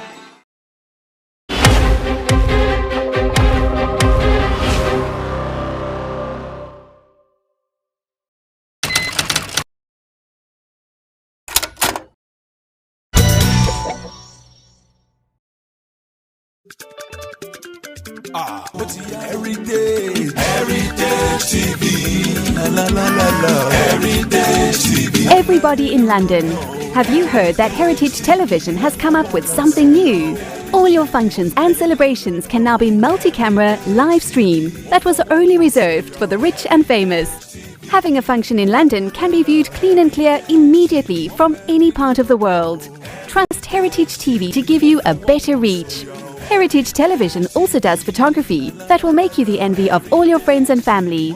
Heritage Television is the best. All your functions like birthdays, funerals, weddings, church anniversaries or harvest. Heritage Television is the master. We are in the heart of London with an ultra-modern equipped studio. You can call us on 020 800 46100 or email us info@heritagetv.co.uk or mobile 0734 1234 560. Heritage Television will do you proud.